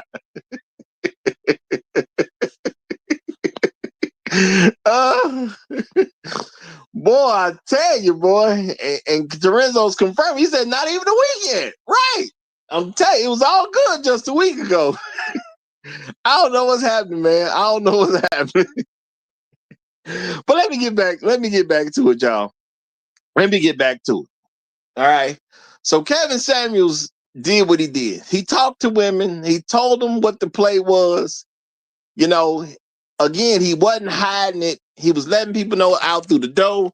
It don't take rocket science. 2 months into this, you should have just showed up without the bad attitude. You should have just showed up, not being overweight, or at least working on it, like legitimately working on it. Because I think if you would have showed up as a woman and you say, well, I started watching you 2 months ago, so now I'm in the gym and I have a personal trainer and blah, blah, blah, and I'm working on the way. I think that he probably would have let that slide for more conversation 9 times out of 10. Now, I didn't know the dude personally.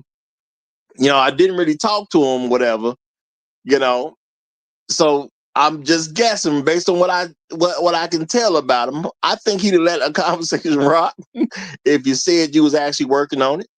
Now, if you gave the kids to the husband, well, your former husband, or your former boyfriend, I think he'd have let you rock a little bit, because that would have been something kind of new. Okay, I'm sure he'd have let you rock a little bit. Okay, now if you actually start paying down your own debt, I think he'd have let you rock with that, because that's people doing real things, addressing their actual problems. Okay, that's doing the real thing. And women wouldn't even lie and say they was doing it. You know what I'm saying? I didn't even see women lying and say they were doing this stuff, because you could have just came and lied about it. I'm not saying that would have been a good thing, but I'm just saying the women didn't even seem to have enough respect for Kevin as a black man, or for black men in general, or even for the quote unquote high value black man. See, it's amazing that they didn't even straighten up for the high value black man. Okay. I ain't gonna even come in there lying, talking about I'm working on my weight.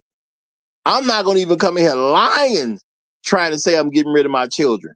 You know, they gonna finish the school year with me, and then they go into their daddy's house. They didn't even lie about this stuff.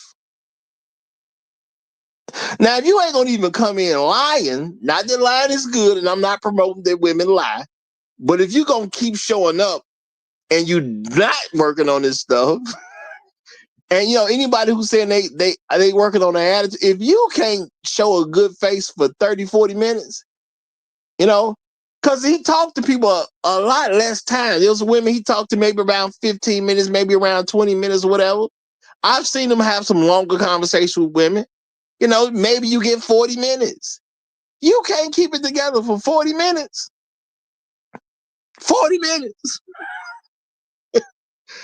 But if you've seen women talking on the internet, as I have, in this social media age, and I've literally had some women on my show come and try to act a certain way, and they couldn't keep it together for 40 minutes. That is crazy work, that they couldn't keep it together for 40 minutes. So yes, I have seen that. Now, why is such a struggle for a black woman to not be able to keep her attitude in check for 40 minutes? And they don't see that as a problem? That's an amazing thing. But yes, 40 minutes is a whole lot to ask out of a black woman, to just simply keep her own attitude in check. It's a lot to ask. It ain't my fault. It ain't Kevin's fault. It ain't all the other men I've seen talking to women. But 40 minutes keeping their attitude together, yeah, that's a lot to ask. But we have H Rebels who's coming up. So, of course, I'm going to go ahead and give him the mic, because I've been rocking a good time frame myself. So you got it, H Rebels. How you doing, my brother? Hey, good morning to you, Roger. Hello. Shout out to you as the host. You are doing a good job with the commentary.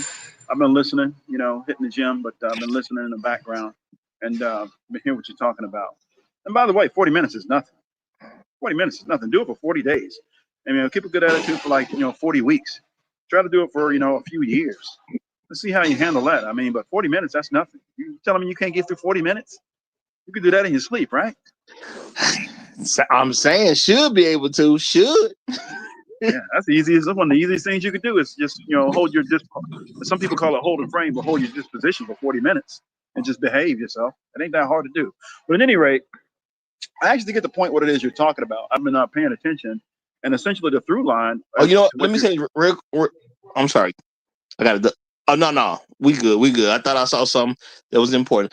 I made a mistake. It's old. Go ahead. My bad. Sorry. Okay. Yeah. No problem. No problem. The through line for what you're talking about is essentially, the focus that Kevin Samuels had was on high value men, and because of that, then you have women thinking, well, the default was black high value men are only ones that deserve top tier women or good women or any women of quality, and everybody else gets the trash. And shout out to black men for saying no to that, because we do say no. Just because somebody's not cracking $100,000, for the past 5 years, or in the top 20% of education, or what is it? Education, wealth, and what's the other status thing that kind of fits you in the top 20%? There's three things that I came up with. I can't remember the other one, but I know education and wealth is one of them, right? Or at least money, income, I'll say. But all of that being said, just because you don't fall in that category doesn't mean you want a trash woman either. No one else does that, and black men shouldn't accept that. So shout out to black men or saying no to that ridiculous, expectation. Now, my only critique of black men is, hey, if you can't find it within black women, then find it from black women someplace else in the world. That would be my only critique. And if you can't get it with a black woman, then just find a good one and run your household the way you run your household. So that would be my only critique about that aspect of it. But outside of that, yeah, as far as black men saying no to crappy women, yeah, we don't get to trash women just because, and all quote unquote high value men who fall in that category, or who I believe they're in that category, they get all of the good ones. No, we want the good ones too, just the ones at our level. Now, I will say this, and this is what black men are actually pretty good at. We're pretty good at understanding where our level is. We would all love to date and marry a top tier, beautiful, and very intelligent supermodel who speaks 5 languages, right? Who's international and internationally known and recognized and all that other stuff. The thing is, we understand perspective and we understand reality. So we're fine with a woman who, meets our requirements as a wife and a mother. That's going to be good to us, treat us with the respect that we deserve as men, especially as how we're working as fathers and husbands, and then who's compatible with us, who actually likes us, and who's loyal. Like, that's literally it. And all you got to do is just look good to us. So we're not running around here trying to chase after women that, we know are out of our league per se, as far as looks. But as far as the other stuff, yeah, you should be matching in those areas too. And then I'll say one last thing, and then I'll kind of pass it back to you unless somebody else came up. I want to level set. I'm going to use the Kevin Samuels phrase. I'm going to level set the conversation here a bit. Look, I looked it up, Roger, and it was just a quick search. 15% of black men earn $100,000 or more. 15%. So that's 85% of black men who are below that, right? Now that don't mean these are trash men, But that's today. That's it, because it was less years ago. It was definitely less years ago because it wasn't even hitting 10%. But go ahead. Yeah, but that's what it's saying right now. Just the most current recent is like 15% more or less. So I mean, if a guy earns 65 grand, he's still a good dude, and he can link up with a woman who's again meets up all with those qualities. And I'll say this, interesting enough, only 8. Well, they didn't do it. I looked it up for black men too, as far as the millionaires. They didn't break it down for black men, but it said overall 8% of black people in the United States are millionaires. Now, we can safely assume that most of those are men, right? We can presume that as a kind of a catch-all there, which is why they probably don't break it down between men and women, because when they do break it down, it's going to be obviously less women versus the men. But overall, 8% in the black population are millionaires. Okay, now, is that multi-million? I was going to say you got $1 million, but that's not that much of it. So that's less than 10% of the black population. Still, again, that just kind of puts things in perspective. So the idea that all of those women are chasing after those millionaires, or those, men who earn 100,000, 15% who earn 100,000 or more, and those are the only guys that deserve good women, that is, a ridiculous, mindset, perspective, or anything. And that doesn't mean just because a guy's doesn't fit in that category that he deserves a trash woman. I go ahead and land right there. Good perspective, my brother. Good perspective, and that is exactly what black women are pushing at this particular point. And then there's that few black men that I've seen out there who, and I'm saying few by percentage. Okay, so that means there's still a lot of them who pushing that. Well, if that nigga ain't a high value man, that nigga don't deserve nothing, which is a very white supremacist mindset. Because you got to think a man is low to say something like that. And a lot of black men, because you had never been taught anything about manhood, a lot of them just want to be better than that other nigga. That's how they view the world. I got to be better than that other nigga. So how can I put him down to make myself seem up? Now, me as a kid, that's not how men operated. I'm just going to tell y'all straight up. The general man did not operate that way. You never had to put another man down to put yourself up. If you couldn't put yourself up against another man, you just go actually better yourself. That's what you did. You didn't just talk down on a brother. You know what I'm saying? That ain't what manhood was about. But again, today there's a lot more black men who were raised by their mamas. So I know they out there. This is just one of the ways of displaying it. You're buying into white supremacist thinking, and it's probably because you got it from your mom. You know, but no, everyone should be able to go out and at least have a chance of finding a decent woman. Okay, just like every woman should be able to go out and have a chance at finding a decent man. Now, women actually have a chance of finding a decent man. They just don't want the decent men because we've seen a lot of evidence where you can tell they don't actually want a decent man because they don't want what it takes on their end to have a decent man. Now, men saying that a man shouldn't have a decent woman because he's not a high value man. I mean, as men, we're supposed to be more logical. So I got to ask, how dumb can you be, man? How dumb can you be to even agree with that as a concept? Because you should be able to count. So you're saying that the average man who ain't an elite man don't deserve a decent woman, which means you actually believe the average woman shouldn't even be a decent woman. How do you have a society where you actually believe the average woman should not be a decent woman? Because that's what that calculates up to at the end of the day. Those men truly believe that a regular woman shouldn't be decent. You got to be an idiot. And the worst part is you came out on a public platform and said it. That's the super sad part about it. It don't make sense. It's dumb.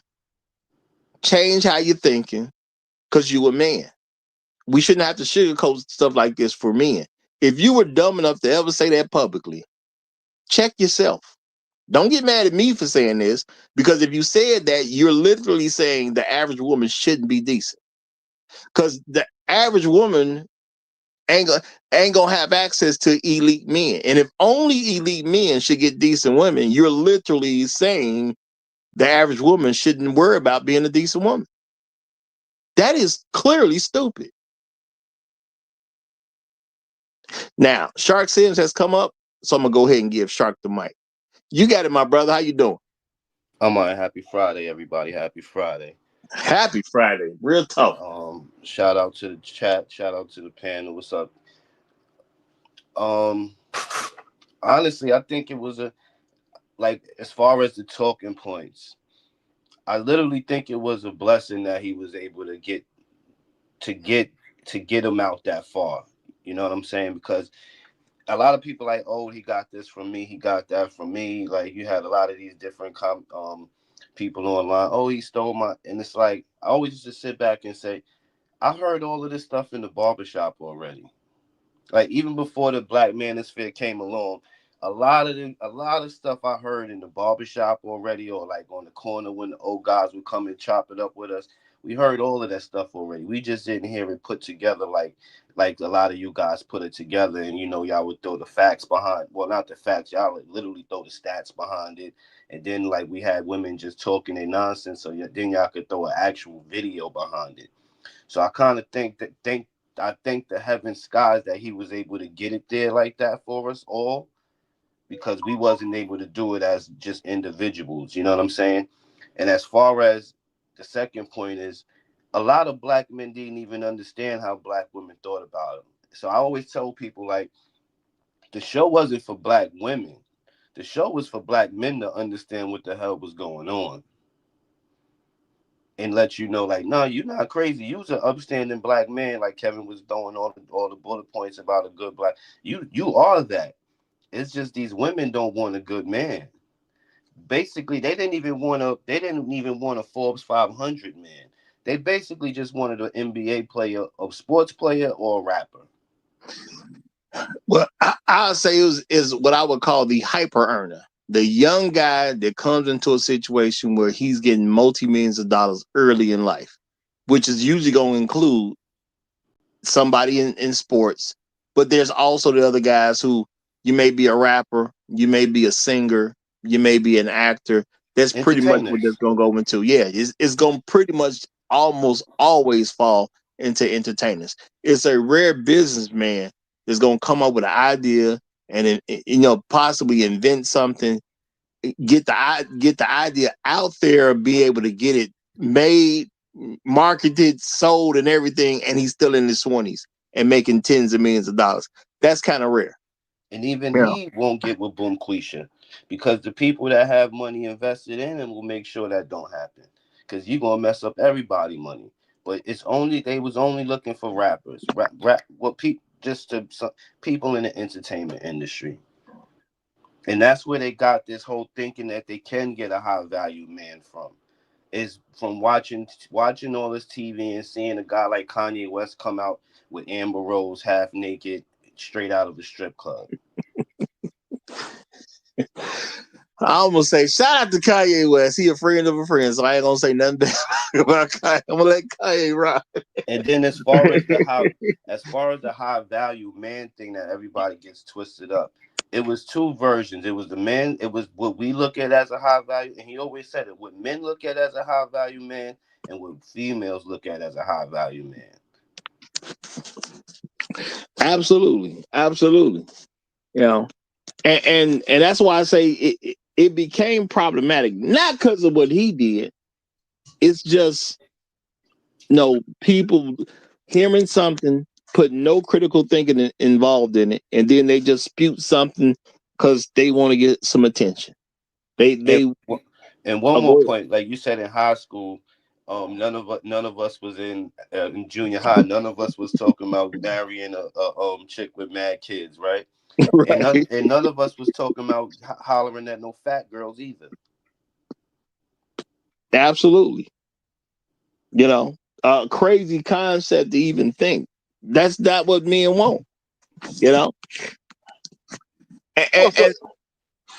ahead, H Rebels. No, I had the mic for more than an hour, 30 minutes before y'all even came up. So I'm definitely trying to let y'all get off what you want to.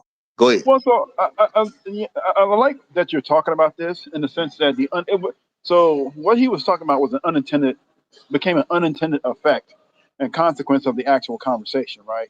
Because he just had focus. He didn't say all the other men were bad. He just said, look, this is the type of men that you guys are wanting, that the women are wanting.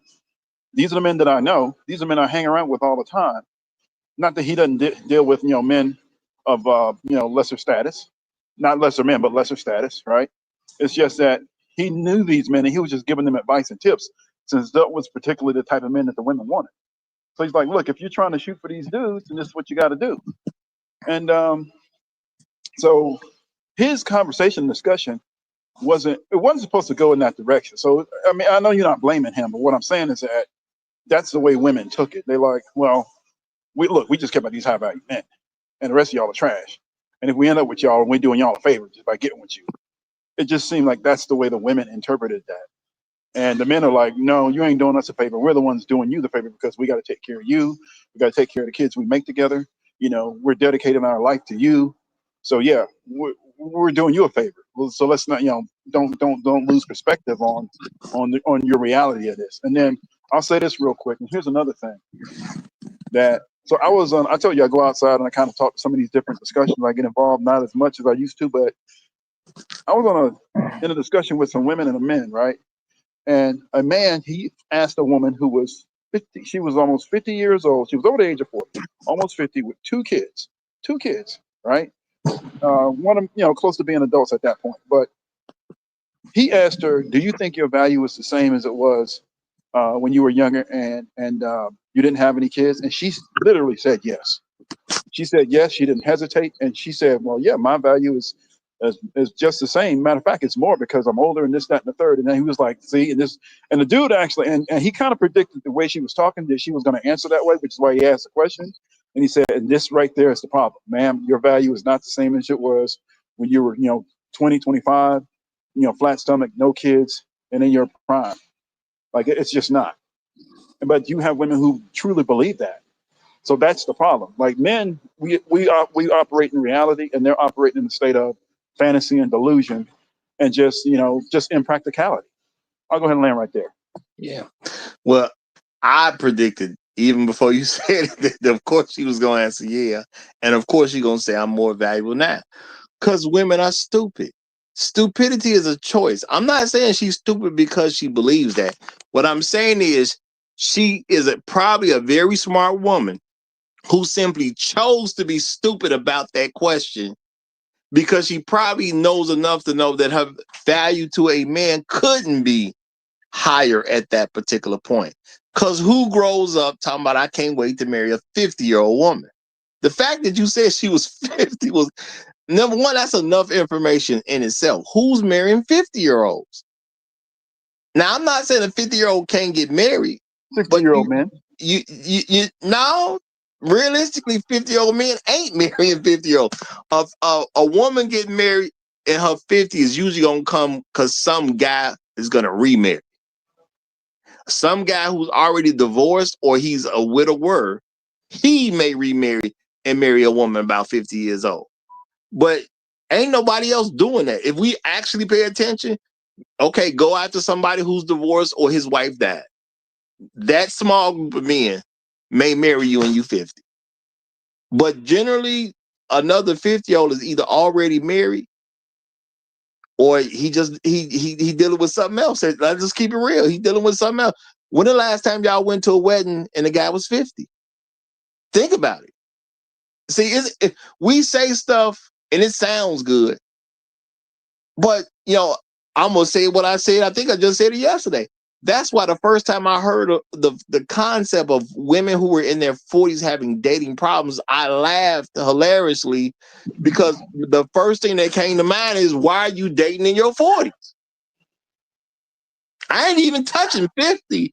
Why are you dating in your 40s? You're supposed to already be married with children. You 40 years old. What have you been doing with your life? So for who, I understand a widow. If you had a husband, your husband unfortunately died, I get that, and you 50 and you back on the market again. I ain't talking about them, y'all. But if you 50 years old and ain't never been married, why would I trust that you would be good with me? What about you suggests that you Roger, are even in position that you could actually even like me? I'm gonna tell you how rare it is, Roger. So I went to go update my insurance one time. The guy who was dealing with my insurance policy, he was an older gentleman, at least in his 60s, close to 70. He was a bachelor his entire life, never married, no kids. He was just not so much a playboy, but I think he was just a bachelor. I guess it just never happened. But we got to talk about personal stuff and family. That dude got married when he was like almost 70, and he married a widow. And now she had already been married. Husband passed. So she had the kids, the grandchildren, all of that stuff, extended family. So he walked into an extended family situation. So he said, he had stepkids, and he was like, but he said they were adults, obviously, right? But so that's the situation he walked into. My whole thing is that I've only run into that one time. One time in my entire life, I've only heard of that story or somebody doing something like that. That's how rare it is. And obviously I wasn't at the wedding, but what I'm telling you is that I've never run into a dude who's older and then linked up with a woman that's closer to his age, like 10 to 15 year difference, something like that. Like, it's so rare that when you run into it, you're like, oh wow, it's an actual story. Like, that's the only reason I remember that, because before that, I've never even heard a man in his 70s or close to age 70 even talk about marriage or marrying a widow or all this other stuff, this, that, and the third. Like, they don't even do it. Even if she is a widow, and even if she's not, it don't really matter. But my whole point is that older men just are not doing it at this rapid pace. Every now and then you see it featured somewhere in like a good what is it, like a good natured news story, but for the most part, it's just not happening. Yeah, because it is news. If that happens, it's news. Now, I've said plenty of times in the past on multiple channels that if a woman is unmarried, if she's a loser, and that's any woman who makes it to her 30th birthday without ever being married, if she's a loser, she needs to start really trying to find a guy who's divorced, or maybe a guy who never been married with grown kids or something, or close to grown. Or you got to find a widower, because that's really where your market is. And I'm not saying they're gonna be easy to find. The fact that you got that old before you got married, that's your fault thing. That has nothing to do with men. But men men normally get married to start families. If it ain't to start a family, usually he already had some type of family situation or whatever going on, and then he'll come back around and marry again. You know, or maybe if the guy get married for the first time, maybe he already had grown kids. He's not trying to come in and start no new family with no 50. Who's looking for a 50-year-old to start a family with? Like, the ideal of it is just crazy in itself. You know, and people have told me, Roger, you being mean to say stuff like that. No, I'm being for real. Who's marrying a 50-year-old so they can start a family? Because that is the number one reason men get married. Now, there are men who would like to stay married, and they will. So you'll hear like a guy who got married 3-4 times. That's a guy who just want to stay married. He's used to being married. He likes what marriages bring. So if he loses his wife some kind of way, he'll get another one. Now, there are men who had a bad situation with a wife, and he'll never get married again. That's a reality too, you know. But at the end of the day, ain't nobody really looking for 50-year-olds to marry. It just is what it is. So maybe if you're 70, sure, you're looking for a 50-year-old. But ain't nobody at the barber shop talking about they looking for a 50-year-old to marry. It ain't happening, man. It's just not happening. Now, that's just a reality women got to deal with, and we need to just go and tell them what it is. And, you know, ain't no point in this stuff being a secret. There's no point in it being a secret. But SOS, the interpreter, has just come up, so let him get the mic. You got an SOS. How you doing, brother? I'm doing good, brother. Thank you very much for allowing me on the platform. I believe, brother, that a man getting married should never get married to a woman who is not a virgin. Never. And this is something that is rooted in an ancient concept, which is designed in white supremacy. It's known as the Lord's right. It's a concept, you know, where white supremacy, it's where, you know, the common man was submitted to having his wife apple being picked by the aristocrat, which often resulted in the firstborn child being what we would call a jacket. The aristocrat would then even pass laws that give the firstborn child inheritance right. And this is a system that is designed and still maintained by, you know, Hollywood and Disney.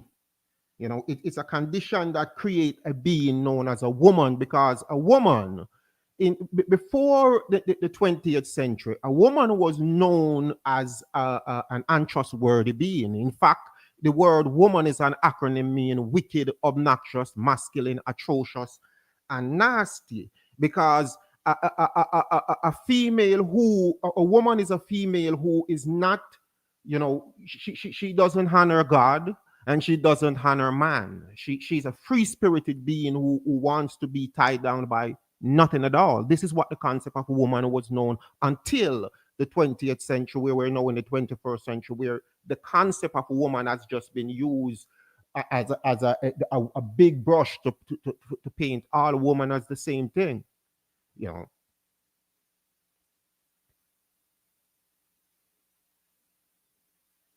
Well, I do believe we will eventually get back to the point where we are going to have it where, well, I'll say we can get back to the point where men are looking to marry virgins again. Okay? It's not going to be an overnight process. Okay? Right now, I'm dealing with men should have an understanding that your anybody who's going to be a first-time wife should be 29 and down. That's hard enough as it is right now. So, yeah, I believe we can work out ourselves back to that. It just ain't going to happen overnight, you know? And the thing is, we got to keep it real about what men want. You know, the reason we get married for the most part, and I understand some people are divorced and they're going to get married, it's a secondary reason. He may not be looking to start a family at that point. It just may be he likes companionship at that point. But the average man is getting married to start a family. And if you can't understand that, all you got to do is look at Black America and see how many men who didn't choose a Black woman because we don't see them as women worth having families with.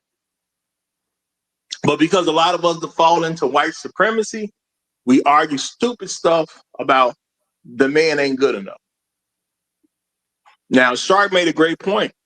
that when them women start coming on Kevin Samuel's show to specifically address the elite of men, there was no respect there still.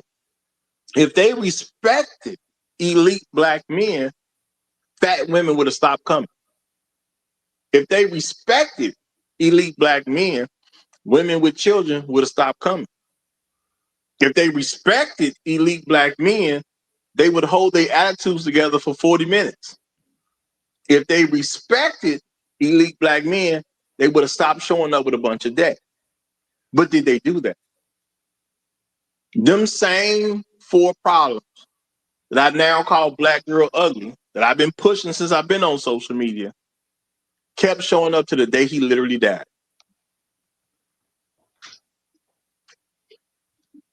But black men are totally trained that the problem is them. Wait, Raj, can I ask you a question? Go ahead. Can you what is when because you kept saying it earlier? Pardon the God. You kept saying it earlier, and I was like, "Damn, what the hell is he talking about?" So, can you give me like what is break down black girl ugly for my slow ass and everybody else that might not know it but don't want to? The 4 concepts I just said, that's black girl ugly. That's what I've been dealing with since I've been on the internet. All right, copy. Black women are, I must just say it again, the fact that they're overweight, the fact that they have a bunch of debt, they got a bunch of kids, and they have bad attitudes. Well, most of the time, because I remember you said press 2 or 1. I would have had to press 2 because there was a couple of times. It was a lot. It was a good amount of times where it was like he would say, like, "Well, you just can't get with a bus driver." You know what I mean? So it was sometimes he was trying to break down to them. Yeah, expectations is crazy, and the fact that you might be a cool chick and you might be cute, you never have been around these people before.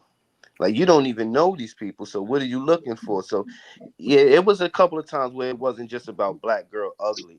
Because if you put a number 5 on your list and say attitude, then yeah, black girl ugly all day. So yeah, I could. All right, I'll take that back.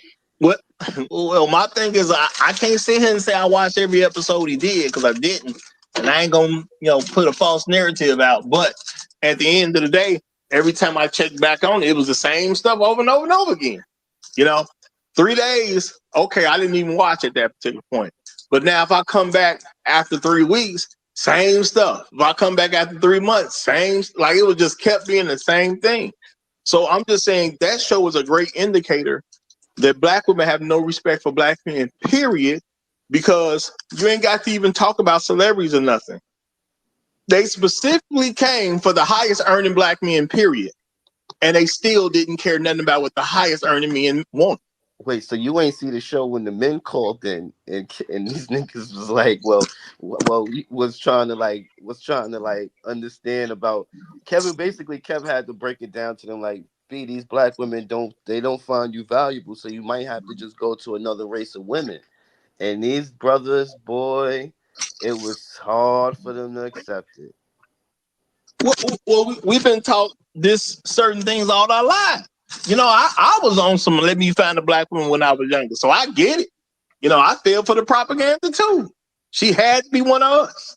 She had to be one of us. I never gave anybody who wasn't black any real chance. I messed with them, but I ain't give them no real chance. I can be honest and say that. So I get it.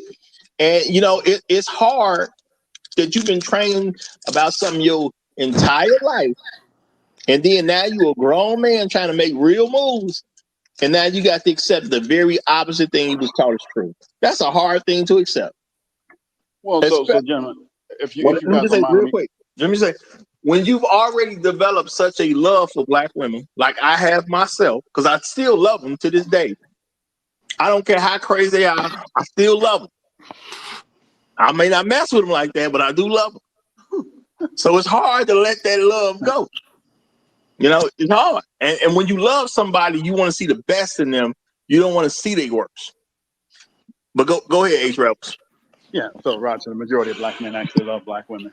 Despite what the numbers say, what you hear on the internet and stuff like that, the majority of black men actually gonna date and they're going to eventually marry a black woman when they So, get married. That's just how it's going to work out. and The so other the thing too majority of us is, do not want to see their worst, which is why it's hard to accept we may have to move on to somebody else.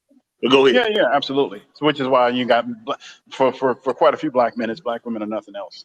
Which is why, you know, that's on my only critique of black men is like, look, sometimes you might have to just do what you got to do because you just ain't got the quality to choose from. Now, here's the thing. And again, let's level set again, Kevin Samuel's phrase, let's level set the conversation a bit. I don't know if that's his phrase or yours or somebody, I don't know. But anyway, he used to say that on a regular basis. I use it in conversation too. I go, let me level set the conversation here a bit. So when black men marry, the ones who are at $100,000 or more, that includes the millionaires, the ones who are at $100,000 or more, they marry a black woman over 85% of the time. So they are consistent with the actual marriage data. So when black men marry, they marry black women at an 80% plus rate, which, you know, or 85% plus rate, right? So basically, if you got 5 black men, 4 of them are going to marry a black woman. That's going to happen. That's what the data says. That's what black men are doing. That's what the census says. That's what all the statistics from the Department of Vital Statistics, Department of Health, all of that stuff, anything that tracks marriage, that's what it says. And then the other thing too is now when you're talking about the financial aspect of it, which is kind of a sticking point for the women, because that's one of their big complaints. When y'all get money, you marry out. Nope, that's not true at all. Black men have looked this up. And 85% plus of black men, 6 figures or more, are married to a black woman. That's the absolute facts. But you know what? Maybe it should be true. Because if black men have gotten to the point that we want to marry black women so bad, so now most people ain't getting married among black America, that means something needs to change. It just is what it is. Now, I know that's not comfortable. You know, I'm saying it's a mistake I made when I was younger for focusing on black women. That was a mistake. I should have just said, look, they not what they need to be, and I should have looked elsewhere. Real talk. Now, that ain't saying nothing against black women. Nothing against black women for entertainment purposes. I'm just accepting who they decided to be as a people. Because black women decided who they were going to be as a collective. Black men didn't make a decision about the collective of black women. And people gonna say, well, it's your fault. No, it's not our fault. What women do literally has nothing to do with us if we're not married to them. Yeah, I agree. And here's the kicker. If you put the black men that marry black women, we're going to look at it on 100%. So 100, that's 100% right now. I'm not saying 100% of black men marry. I'm saying the men that marry black women, out of only 30 to 40% of them even married a good black woman due to the fact that they just was in love with marrying a black woman. Because a lot of the black women that got married was horrible women. They just got married because They just got married because black men was thinking like Roger and myself. Well, I mean, because you got to remember, so there's decades of conditioning that goes into this, right? Yeah, that's what I'm saying. We've been conditioned. So, and not only that, so no, it's not just conditioning. It's you have shared culture, history, experiences, all that other stuff. If you go cross cultural or with a different race, then there's things you're going to have to explain that you wouldn't have to, and probably shouldn't have to explain to a black woman who's had that same or similar experience. All of us grew up around black people, black families, black churches. We played sports, some of us, right? So we did all of that stuff. So it just makes sense. You're going to naturally gravitate towards what you are more comfortable with and what you grew up with. I mean, black men can look at all races of women. You know what's funny about black men is that even if they go to another race of woman, they still you'll see that they generally will choose a woman of a different race that has a body type similar to a black woman. Have you noticed that? Look at the dudes with non-black women. You'll see that. You'll be like, well, damn, I almost see why he's with her, because even though she's white or even though she's Asian, she's got a similar body type or something that's comparable to what a black woman would have based on what his preference is for a black woman. So it's so ingrained that I see these guys doing that. Like it's that, I'm not saying it's a bad thing. I'm just saying that it's that deep. Yes, it is that deep. But I'm gonna say that the thing is, we have to accept that any woman's on the table, because if the black woman refuses to be good enough for us to marry, and see, a lot of black men need to even understand that concept. The woman needs to be good enough for you to marry. Now, Kevin got that to a certain point, at least the way he was presented, because he was talking about the high value man. he literally was saying to women, you need to qualify for him. That is a concept most black men don't have a clue about. It is not my job to qualify for you as a woman. You're not going to do squat for me like that as a woman. Yes, I could go meet some woman who ended up rich and famous. She ain't going to take care of me. That's just, it is what it is. I have no expectation that I can meet any woman and she going to make sure I'm good till I die. And I don't have to worry about getting up, going to work or nothing. Women don't like having conversations with other women when they start talking about who their husbands are, and they want their husband to quote unquote stack up. So she could be rich. She could be totally good. You don't really need to do anything. But just the simple fact she gonna talk to another woman who gonna have a man that's making buku bucks or just any money at all, she gonna feel inadequate because you ain't making nothing. You don't need to. You financially good, great. But she gonna feel inadequate.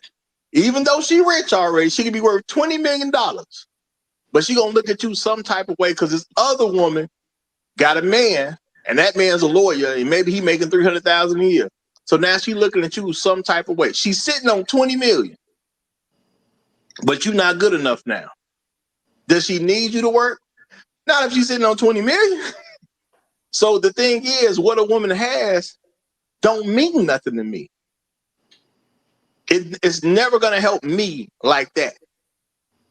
You see what I'm saying? What she has is only gonna be included in what's in addition to what I already got. Women don't want to take care of men. They just don't want to. They will do it for a while when they hood rats and whatnot. They do want to control men. I'm not telling you this stuff don't happen. You can meet a woman who's trying to control some nigga, because that's what she is. That's what he is to her. But truth be told, when she go to whatever party she gonna go to, and I ain't saying you got to be a celebrity, I ain't saying you got to be rich and famous. When she talk to other married women and they talk about who their husbands are, if her husband don't stack up, she gonna feel some type of way about it. So ain't no point in worrying about them taking care of you. It's a waste of your time. Because I could have met Beyonce years ago. Maybe Beyonce would have fell in love with me. You know what? Beyonce was with a guy before she was with Jay-Z. So we don't even have to take it in theory. It's just how the game go. She was with somebody before she was married Jay-Z. Okay, before she was famous, she had a boyfriend. You know, I even seen some kid promoting their daddy, talking about, you know, he found some old pictures and he was putting on the internet talking about my dad used to date Beyonce. The dude didn't even care. He wasn't telling nobody. His kid found the pictures and started putting it on the internet, saying my dad used to date Beyonce. So she had other men beforehand. She ain't with them now. I was remember watching, because this is just funny to me. When I was watching American Idol and Jennifer Hudson was on there, and she's from Chicago. She had a man. She started doing very well when it comes to, and remember, she got kicked out. I think she was like 7th place or something. But people started gravitating to her and said she had real talent. And I remember because I was having a conversation with a woman about that, one of my friends' wives at the time. And I said, no, Jennifer Hudson finna drop that dude. She said, you don't know that. I said, yes, I do. That nigga's just a regular nigga from Chicago. She finna be rich. She finna be famous. That nigga ain't got a prep. And she argued with me over this stupid stuff, which I thought was just stupid. You know? But what she do? She got rich. She got famous. She got rid of him. See, that's how the game go, y'all. This is the real game. So we do what we want to do for our reasons, but women do what they want to do for their reasons. So to me, it was just extremely sad that Kevin Samuel had a show and women came in, night off. And I'm saying the most disrespectful part ain't how they talk to Kevin. It ain't how they wanted to argue with Kevin. It was the fact they showed up in the first place, knowing good and well what the qualifications were, and they showed up without being qualified. That was the most blatant disrespectful part. Why would you show up and you know you got 3 kids? No, I don't think that's disrespectful. Because off the sheer fact of, and I'm not trying to be a contrarian or nothing like that, off the sheer fact of black women, no black men is going to take anything. I mean, I They totally get know where they you're could coming come up from on there that one. and they could come up there, embarrass you, talk about you any other way. Black men still going to take them, call them beautiful because they scared to call them ugly, and just say they know this. They basically raised you to do that, so they know. You know what? That's a very good point, but I would say it fits more toward the average guy. The fact that his show was specifically about high value men, I got to take that as some form of disrespect because he wasn't just a regular guy. No, his show wasn't about high value men. His show was about his show was basically about like just trying to get black people together. Well, These women literally kept asking for a man who made six figures. So he had to tell them, you're not qualified for that. But the show was just about getting black people together. No, well, I'm gonna say this well, because that was a secondary. That was a secondary part of the yeah, show. that So was a no, his show secondary. was specifically about the type of man, and the reason he went in that direction, I suspect, he never. I don't think he ever really said it. No, Was he that said when it. he was talking to women, that's what they wanted. So he's like, look, I'm dealing with these dudes. I'm going to tell you how to get them, and I'm going to tell you what the qualifications are and what they're generally looking for. And the women kept popping up, and No, they weren't even close. well, hold on now. That's what I said, Kev. He Well, basically hold on. Kevin actually said what he did. You know, see, I know some people didn't notice, and I'm not saying y'all, but some people didn't notice Kevin until he was already talking to women. Kevin literally yeah. said what he was going to do. He literally said, I'm going to do a show, and I'm going to eliminate their main talking point, which Mm-hmm. was money. So that's why I'm dealing with high value men. So you can't even bring up the money as an issue. He literally said that. So he deliberately took money out the equation. That's the main reason why BGS even brought him into the fold. No. But I'm not. But the thing is, it's about how women reacted when you already removed the money out the situation. And now it's okay. Do you qualify for the man? They kept coming knowing they were unqualified. The first few, I get. How many women did that man actually talk to? I don't I know. understand if you didn't get it from the first 10 women. What about the first 20? What about the first 30? What about the first 40? See, You that's know, the like problem. how many Black men? women are always in competition with each other. So they always gonna think, well, that's her. That ain't me. I could see you get rejected by a female Roger, and I'm like, damn, Roger doing way better than me. I didn't talk to Roger. I know he got a little game with him. He's a little taller than me. I ain't even gonna mess with her. Women, they think that okay, I could do it. Just because she couldn't do it, don't mean I couldn't. I can't do it. They in ill competition with each other. So it was like it ain't no way that they're going to learn from another female's mistakes. That's why you got females with one female with one dude with 76 baby mamas. Well, so that's You operating make off a the good point. probability versus possibility concept, right? That's what's the probability of that happening for them versus the possibility, right? You see what I'm Yeah, saying? And because that's not again. So you can't function like that as a man, which is why we don't do that. yeah, but he is saying something. Why I say stupidity is a choice. You got to be smart enough to be stupid in the first place. See, stupid ain't ignorant. Ignorant means lack of knowledge. If you actually look at what ignorant means, it means a lack of knowledge. You have to have enough smarts to make a stupid decision. No, Um, that's stupid is lack of knowledge. Ignorant is just you don't want to accept the fact. So they was well, I doing mean, ignorant shit because they definitely didn't want to accept the fact night after night after he telling them to them. well, so you mentioned something about stupidity and ignorance and logic and something about intelligence. Look, there is something I don't want to get into it because this is off the topic, but there is something known as the Dunning-Kruger effect, meaning that you're so smart that you're stupid, Mm. right? I mean, that's the long and short of it. That's the summary version. How you say You're it? The smart enough to Dunning. actually know that you're stupid, but you're going to be stupid anyway. What's the name of But it? at The any rate, Dunning and Kruger effect. You you're said. going to ignore your stupidity, even though you're smart enough to know it. But you're going to. But at any rate, so here's the other thing too. The actually interesting thing is that despite his focus on the high value, the HVM, the high value man concept, every 7 to 8 weeks or so, he actually tried to point to and highlight the blue collar man, the blue collar worker. the guy who is below the, like 80,000, somewhere between, 40 to 30, $40,000 to $80,000. He actually tried to highlight that and say, look, y'all could point yourselves in these are good men. Y'all are missing out. You're missing your blessing here. Yeah, my show is about these types of men specifically because this is what you guys are asking for and you want to talk about. But you know what? I shout out what did he call them? The Henrys? Mm-hmm. What Henry's is a certain group, because it's a high earner, not rich yet. That's what the Henry is. That's a certain group.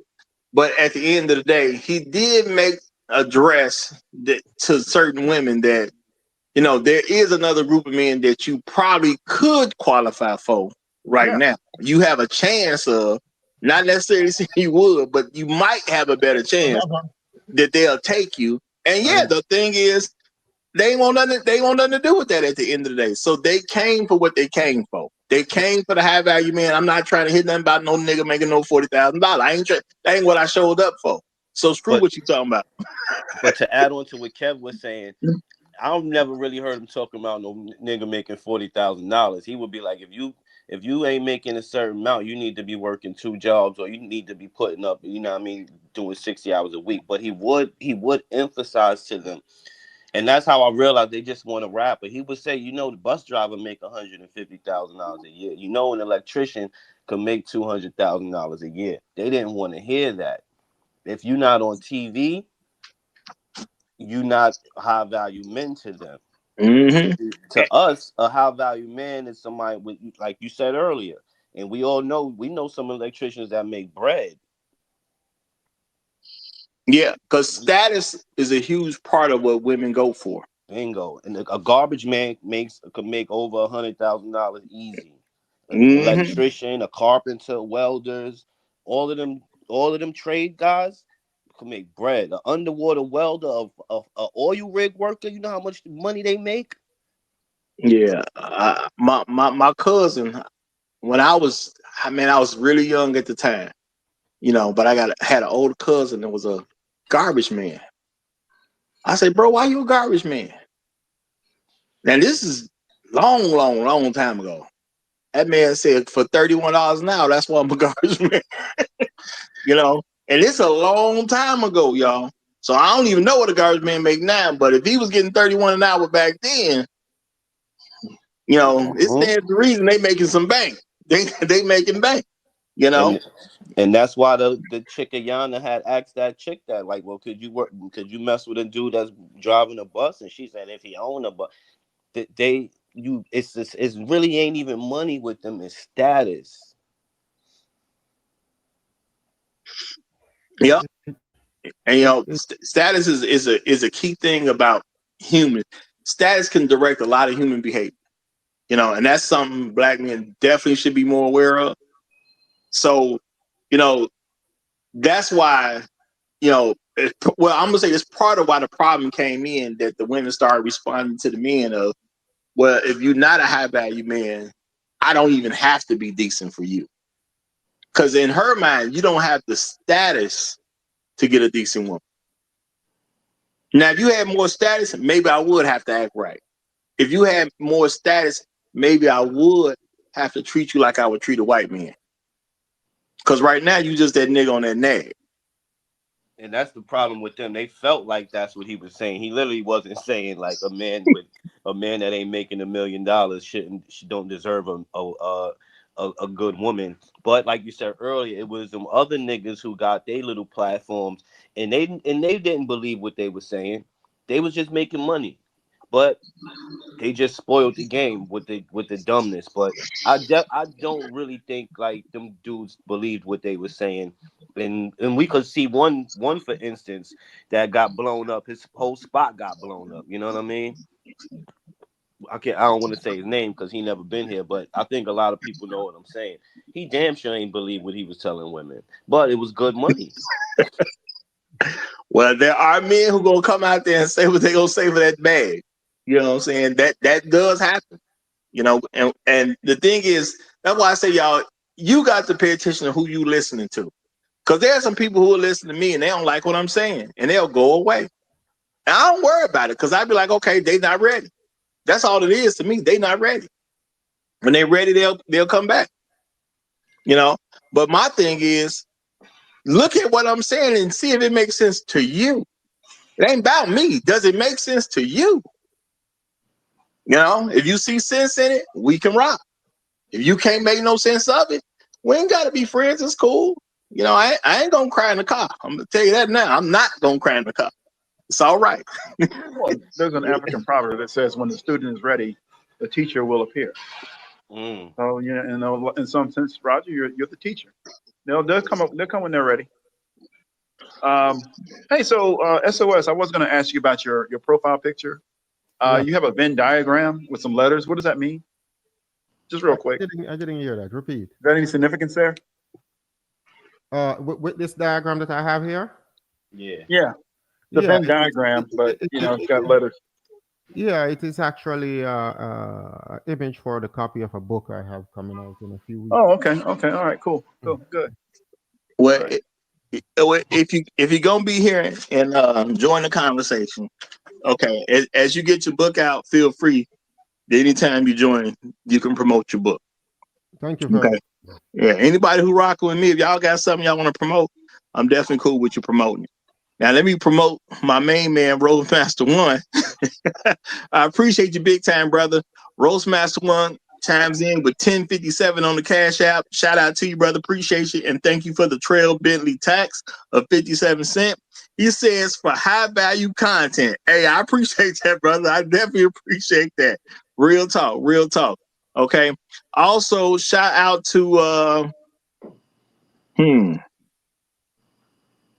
okay, I guess this is cool to say. Because I don't know who this.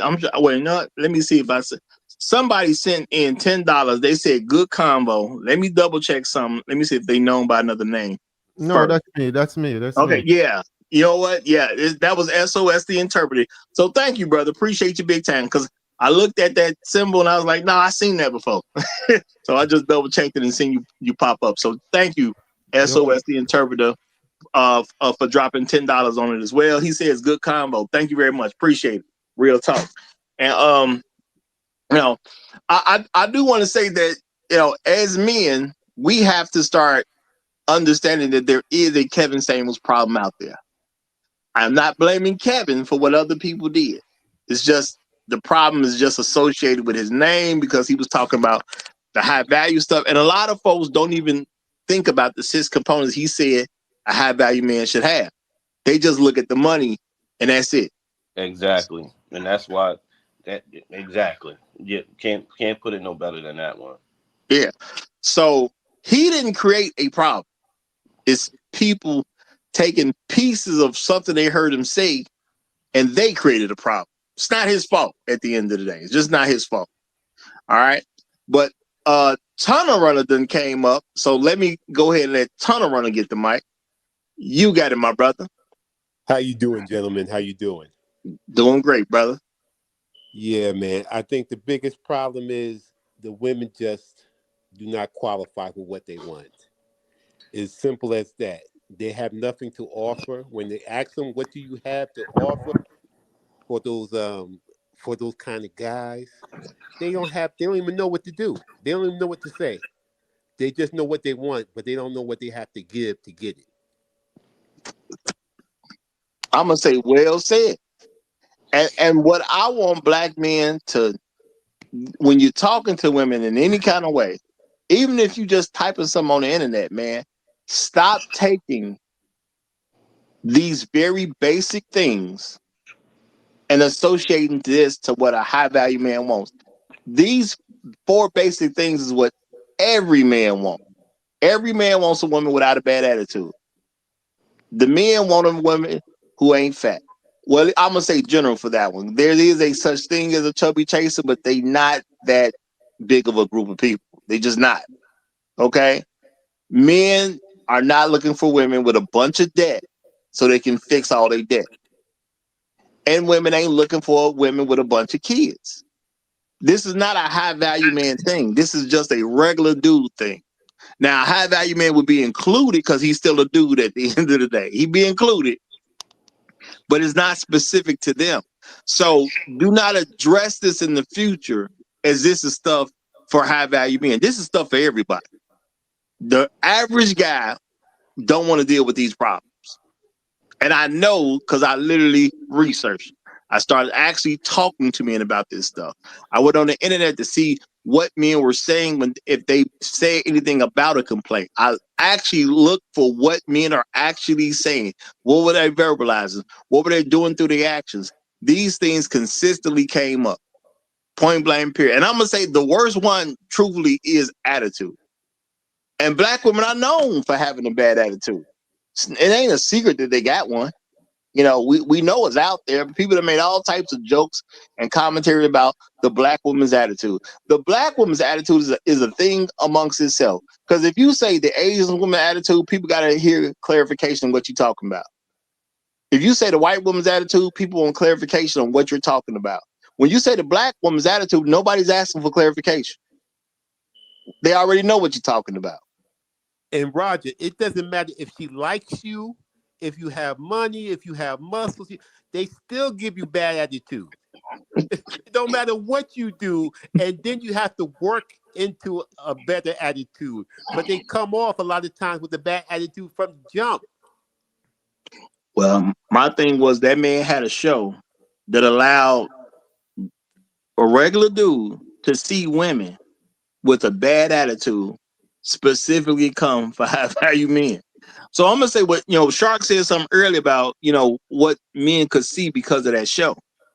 There was it was a lot of good that the average man could literally see certain things that I say members of the Black Manosphere have talked about, and people have made all kinds of jokes and cracking because they don't investigate stuff. They just hear something.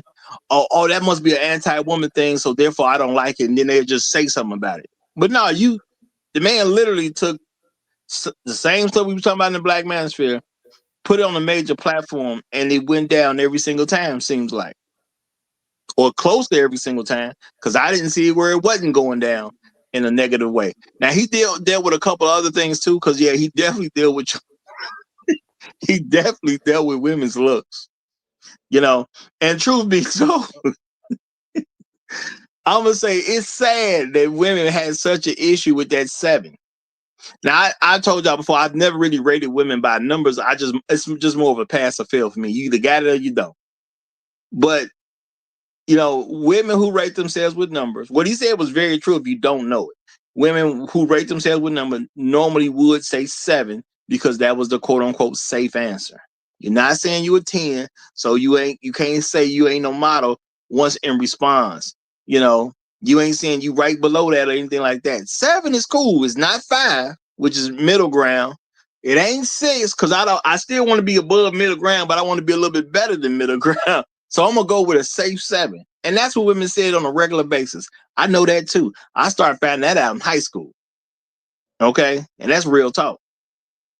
So when he took the 7 away, I was absolutely rolling the first time I heard him say that, because I knew that was the number they wanted. So when he took the 7 away, I was rolling, y'all. I was rolling. So he also dealt with their looks. So now women had some decisions to make before they came on there, but their attitude took over with a lot of them. Because a lot of women got offended that he took the 7 away. That's an attitude problem. You either go with 8 or you go with 6. So it's nothing to argue about. But they got offended. That's their attitude creeping up. Okay? He talk about their children. Now, keep in mind, he didn't have the babies with them. They had their own children at their own time. But the fact that their children were brought to the table, women got offended by that. That's that attitude popping up again. Okay? Women making excuses for being fat. Okay? That's that attitude again. You know you fat. Why you got an attitude because you fat? That don't make sense, y'all. I know myself, I was always a smaller dude. And then the days came where I started putting on weight. I don't get no attitude with somebody else because I put on weight. I was like, I got to do something about this. Getting mad at somebody else for noticing I put on weight is a problem. They saw what I did. It's up to me to get the weight off. That's the approach I took. It wasn't somebody else's fault. Okay? It wasn't somebody else's fault. And I remember I had a friend that was a personal trainer. When I said something about the weight, he said, man, you know, I've been meaning to say something to you about that. You know, but I wasn't mad at him. You know, metabolism change. You know, that happens eventually. So now I have to eat in ways I don't like to eat because I was a junk food junkie growing up, y'all. So I eat a lot of stuff that I don't want to eat. Every time I eat a salad, I'm eating something I don't want to eat. I like crap, real talk.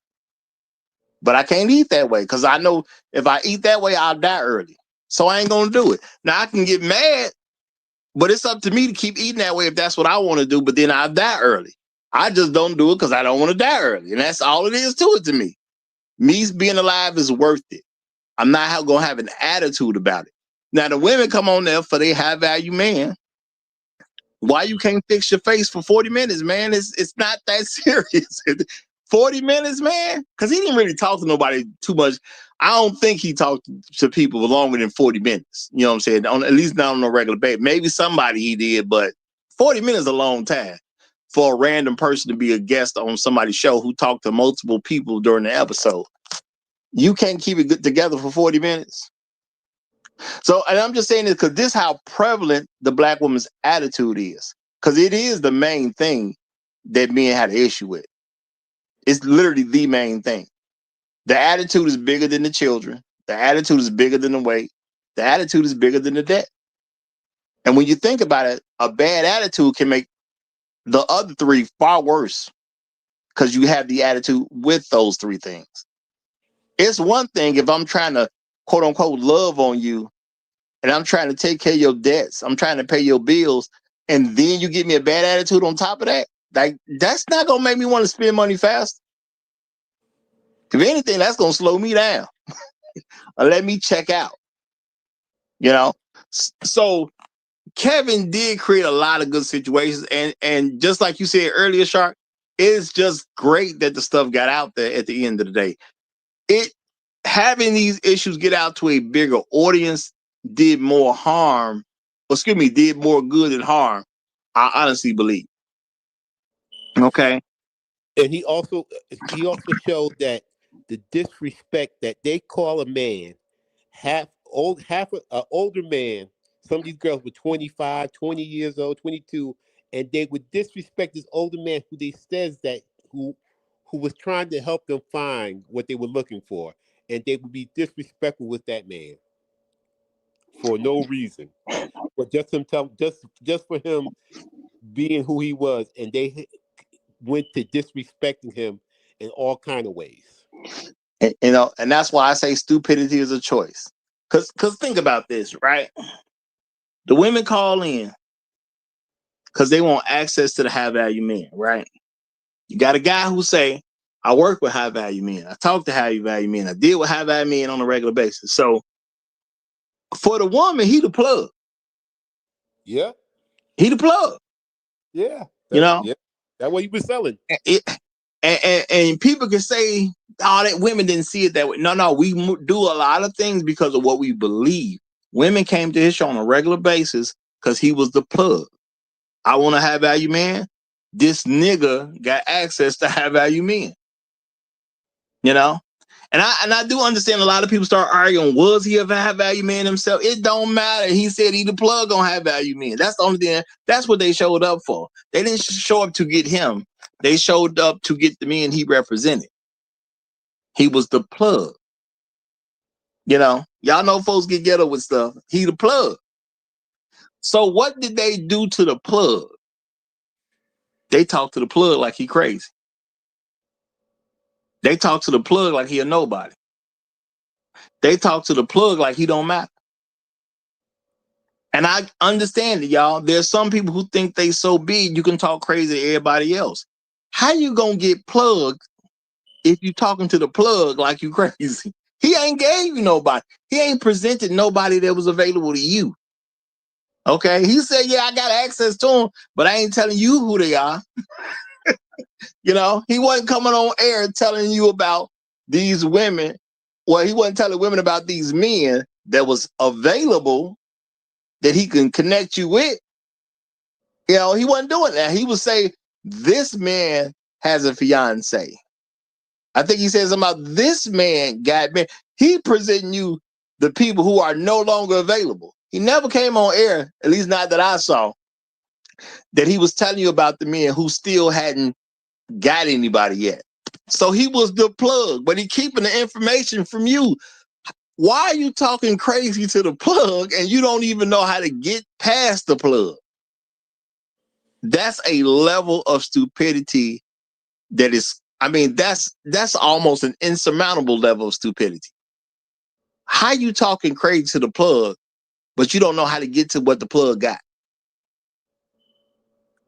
And I say, y'all, it takes a certain amount of intelligence to be stupid.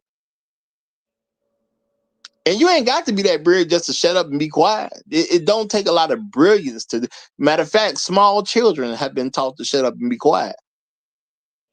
That's how little it takes. You go to a kindergarten classroom, first grade, second grade, and the kids get, they're told, everyone take your seats, fold your hands, everybody quiet down. It don't take a bunch of intelligence to sit there and shut up. But black women show that regularly, that's too much work. A first grader can do it. How come you can't do it? That don't make no sense to me. And then you talking crazy to the plug. I ain't never did that one. I got to be, if I'm talking crazy to you and you the plug, that means ain't nothing happening at this point. I've already excluded you from my mind as we doing anything together. You don't even count anymore for me to talk crazy to the plug. That don't make no sense at all. But I got two more guests coming up, so let them get the mic. Jado, you got it, my brother, and then I'm gonna get a flow to Rael right after you. Go ahead. Hey, what's up? What's up? Can I be heard? Yes, sir. Yeah, salute, What up, man? fellas. What up, Salute Jay? everybody. Hey, what's going on, Ryan? I salute everybody in the chat, replay game. What's happening? Man, I just came up, really, man. I just came up to fellowship with y'all fellas, man. But I do have 2 cents to put on it, Roger. I kind of look at it. This is how I look at You it. know what? Yes, We're gonna sir. need $2 today. We're doing a high value stream. We can't do your 2 cents. We need All $2. right, let's step it up. Let's step it up exponentially, man. Yeah, so like I kind of look at it like this, man. Like when I used to watch, sitcoms and stuff back in the day when I was younger, I grew up under a single mother, man, broke single mother, man. And I used to watch sitcoms, family sitcoms, where the white child, well, I don't know if the black, but most commonly the white child would have a Christmas list, and they would ask Santa for a pony, right? And then to me, that was like, wow, like I'm from the hood in Chicago, man. Like, wow, they want a pony. And it's like, I kind of look at black women in general, but specifically black women, the same type of way as that child, in a mental way, where they want the feeling of having a pony and they want to have that gift, but they don't know what it all entails, what all the responsibility it takes to actually, get that pony and take care of it, keep it alive, and all the other stuff. They really don't know what that all entails, man. And I kind of look at black women like that as a big thing too. Like this high value men, or really almost any man, man. They kind of they're just kind of throwing stuff at the wall and see what sticks, man. You know what I'm saying? Like a lot of them are just bluffing, but they want the feeling of whatever this is, whatever money this man has or anything. They want to get that feeling. They want to have that thing that kind of takes them away from reality, but they really don't know like the nuts and bolts of the things behind the scenes, to deal with that type of stuff. So basically they're just they're children just running their mouths, man. So I don't think what they want, they don't know what they want, and we shouldn't even entertain them with what they say they want or think they want. because really sometimes they'll get the exact thing that they claim that they want, and they'll mess that up too, man. These women get married to athletes, millionaires, and stuff like that, and they divorce them too. You know what I'm saying? So I kind of look at it like that. Like I think we black men, a lot of times we look at that pony, so to speak, proverbially speaking, and we try to say, I have that pony. You know what I'm saying? I'm better than that other nigga because he ain't got that pony. I think we need to stop doing that. But yeah, I just kind of look at it like that.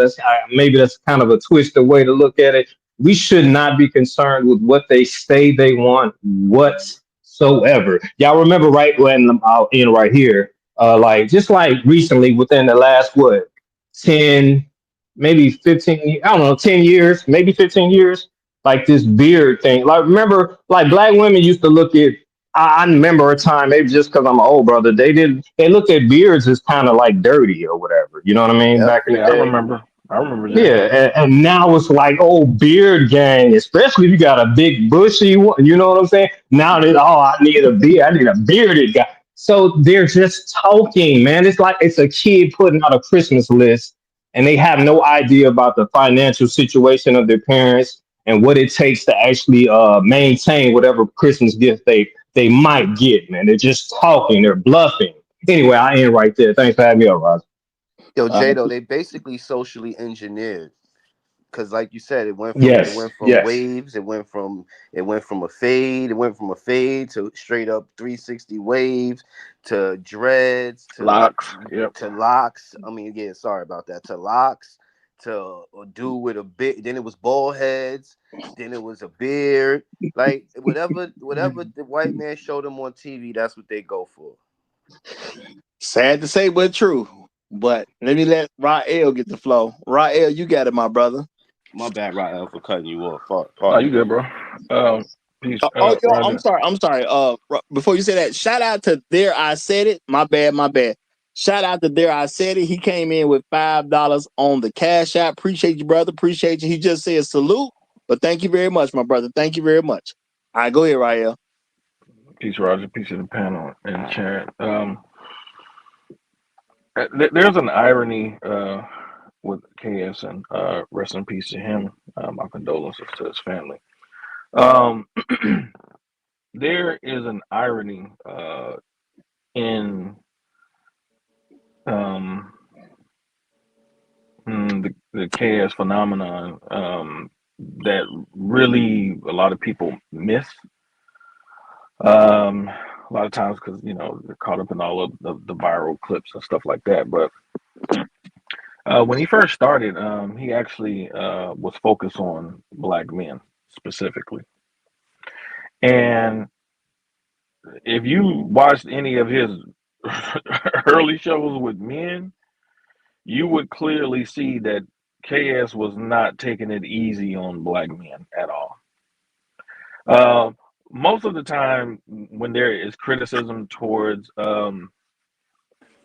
KS, it's centered around his commentary around the women who were actually calling into the show. So he didn't force any of them to do that. But man, he was brutal, man, on dudes. I mean, he was brutal.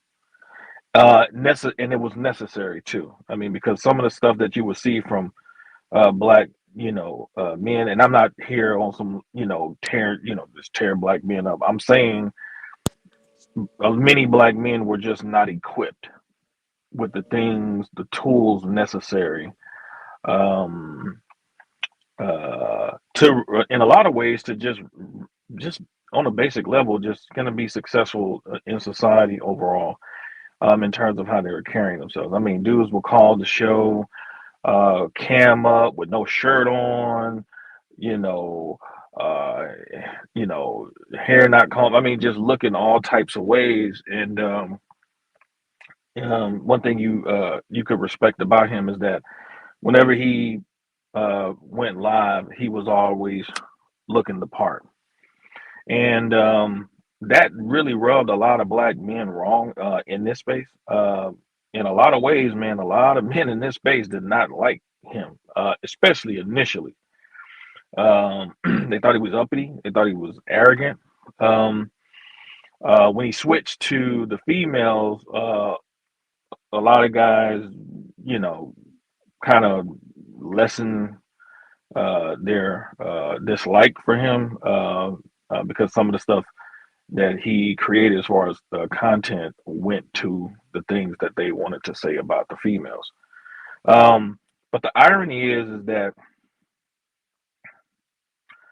the very women who were clamoring for the quote unquote high value men did not even appreciate the fact that he tried to get black men to get into that frame of mind. So on the one hand, they criticized him and critiqued him, but most of those females that called in those shows wanted black men.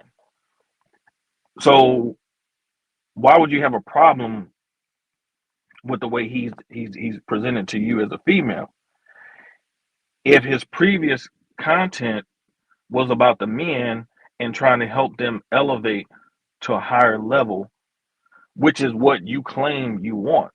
That's backwards. Like you can't push back against what he was saying for the females when the very men he started off with, he was trying to inculcate them with that kind of mentality to think on a higher level. It's a very ass backward way of thinking. And so, like you said, he really highlighted or magnified really more so what an issue really is in Black America. And I say this a lot. You could take the most ghettofied chick in Black America from, you know, I mean, she could be from generationally straight Cabrini Green projects, 3 generations type. And then she'll meet a black man that's a PhD, very educated and intelligent, you know what I'm saying? Like not an idiot, like not some idiot with some just a degree, but actually intelligent, uh great money behind him. And in her mind, she still thinks she's better than him. In her mind, she will think that she's actually better than him. Like she would be doing him a favor by giving him an opportunity. And that is a whole different level of arrogance. Um, that is something that, in my experience with other groups of females that I've dealt with, I just never seen that type of mentality. Like typically when they're low, they know they're low. Like they know it. They will actually even verbalize it because in their group, the men typically don't exalt them when they're low, and that's the problem in our group. Even when these females are low, men will still exalt them. That's why I don't use the word love to describe my view towards black females, because it's still a way of kind of rewarding somebody with something that they have not deserved and earned. They have not earned it. And what I mean by that is that for men, respect is a form of love from women. Men, women, first of all, would never marry any man that they don't respect. So for men, it starts with respect first. And so the idea of just blanket loving females who have a disdain for you makes no sense to me, because you're still rewarding them with something that they do not deserve. Like if they don't have any respect for you, they do not deserve any love from you. So for me, the idea of castigating and denigrating a guy, like nobody is saying KS was perfect, but when you watched his show, you could see like with some of the stories he talked about.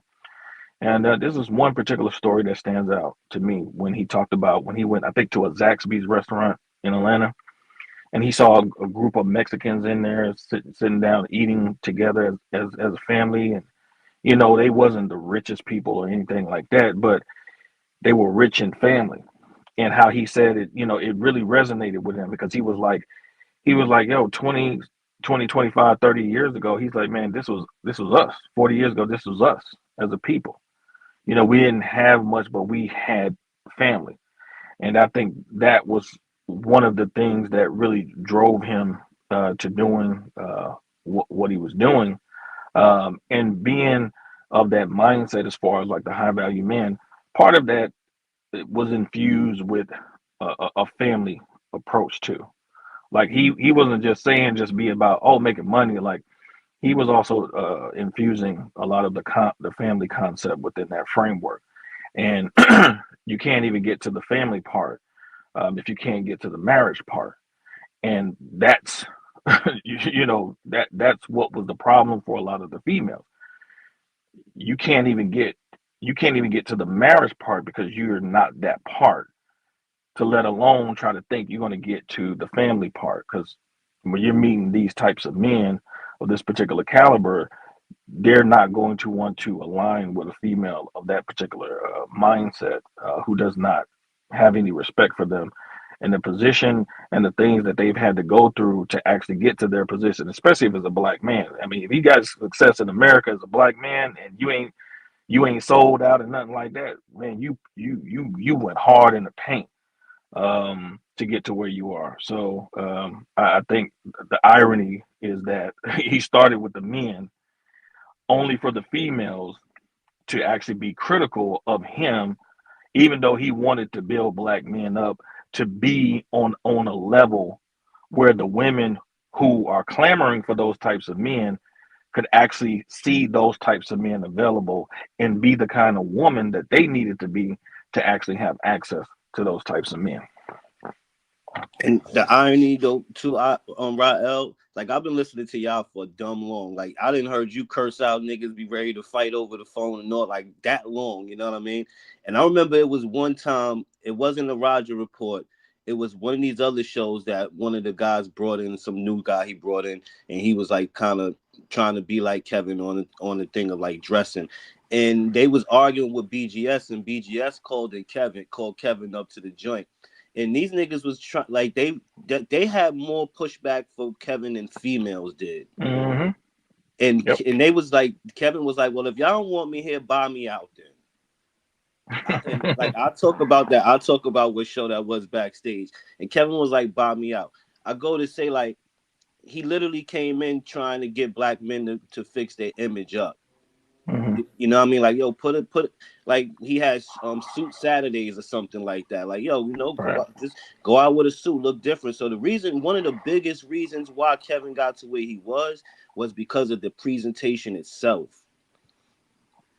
It wasn't a Tommy just screaming with a t-shirt on. It was a respectable looking man talking respectfully in an eloquent way that you couldn't really deny it. But he was trying to get the other, huh? Let me just say real quick. Now that you say it, he seemed like a respectable, productive, functional black man that believed in black men's leadership. Was he not one of those? Yes. Yeah. Yeah. And absolutely. And they really tried to beat him. Like it was one of them. One of them is still on YouTube today, and he always talk about Kevin got. And it's like, well, you still didn't learn, because now when you look at all the dudes like that actually came up, and everybody's presenting themselves in a whole different way. Suits, they got a nice little background going with them. They're not trying to curse as much, and it's like one dude who was real like against it. He's still the same way, but it's like now he smokes cigars, so he's supposed to, but he still ain't get to where he could get to if he would have listened to Kevin. You know what I mean?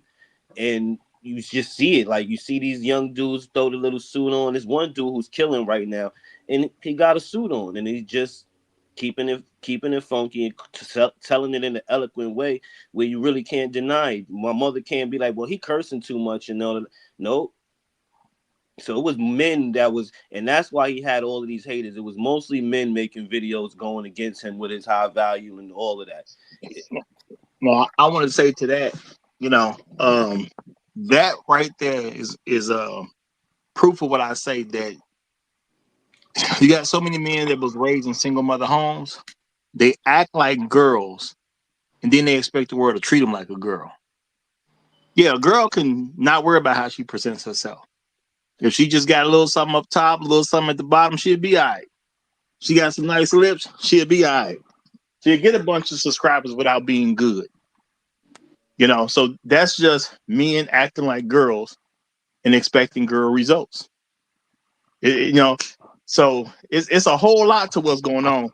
And now, I'm gonna talk to you backstage about some of what you're referring to.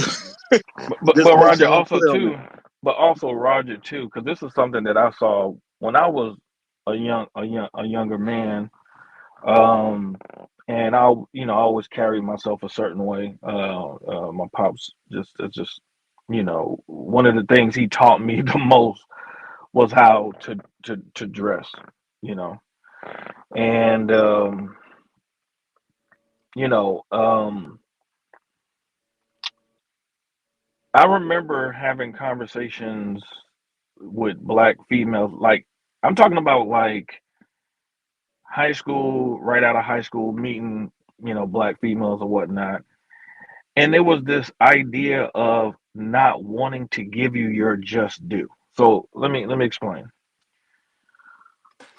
When you have a certain presence as a man, and one of the things that Kevin understood was the power of body language. He understood that body language communicates more than verbal communication. Most people don't know that. He understood that to the T. His suit repertoire was about a lot of that was about disarming arguments against black men that people would have instantaneously upon just meeting you. It was a very insightful way of projecting this high value man concept. So, but one of the things that I saw early on from a lot of black females was the idea, and this is dehumanizing. So let's just put it out there. When you have that presence, when you have that state of mind, no nonsense, you're not for the BS.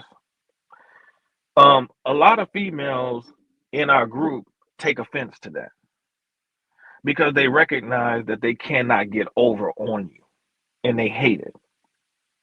And so, what many of them would do when they felt that from me, they would have this mindset of, I have to figure out a way to bring him down in terms of his self concept. And one of the things that they would do, and I'm pretty sure other black men would attest to this, they would say things like,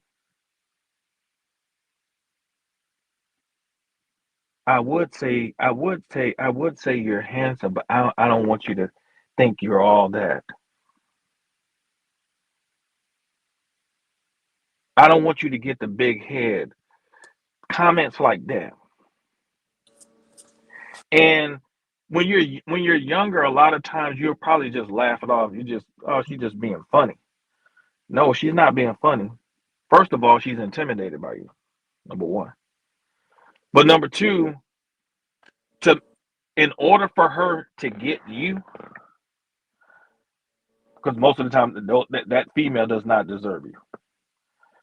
She has to feel like she's brought you down beneath her.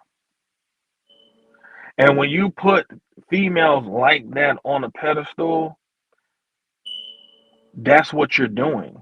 You're literally a peak position in terms of your self-concept.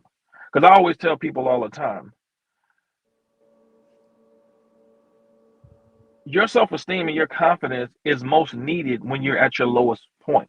And I mean not lowest point internally. I'm saying lowest point like in terms of your overall success. That's when you need it the most. Anybody could be, have high self-esteem and confidence, like they got millions in the bank and everything is going good. Yeah, it's great. But when you actually really need it is when you don't have that. And a lot of times, what black men need from black females is just a word of encouragement. Hey, it's going to be okay. You're going to get there. I know you're not where you need to be right now, not where you want to be right now, but just keep pushing at it. But when they see you resonating in a certain way, most of the time they're not going to give you that affirmation, whether you're low or whether you're high, period, on both ends. And that's something that I recognized early in my teenage years. It hasn't changed. We know it's gotten progressively worse. Is that lack of affirmation, that lack of humanity, and that dehumanizing quality, wherein which they feel the need. It's an insatiable need to bring you low. They cannot accept, many of them cannot accept seeing you look at yourself as a king on your own throne. They can't accept it. They won't accept it. And so that's why I love, like, for me, because I understood what he was trying to do in terms of projecting power. He was trying to show black men how to project from a body language perspective.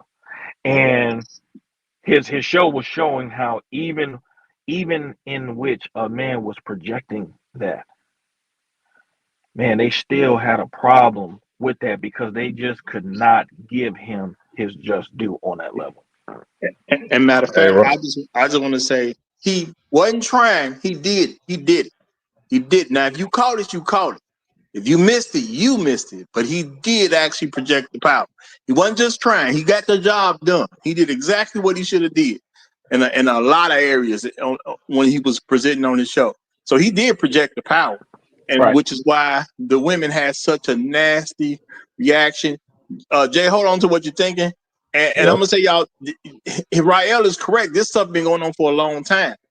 So don't think the women don't know what they're doing when they say, well, you're not a high value man, so you don't deserve that.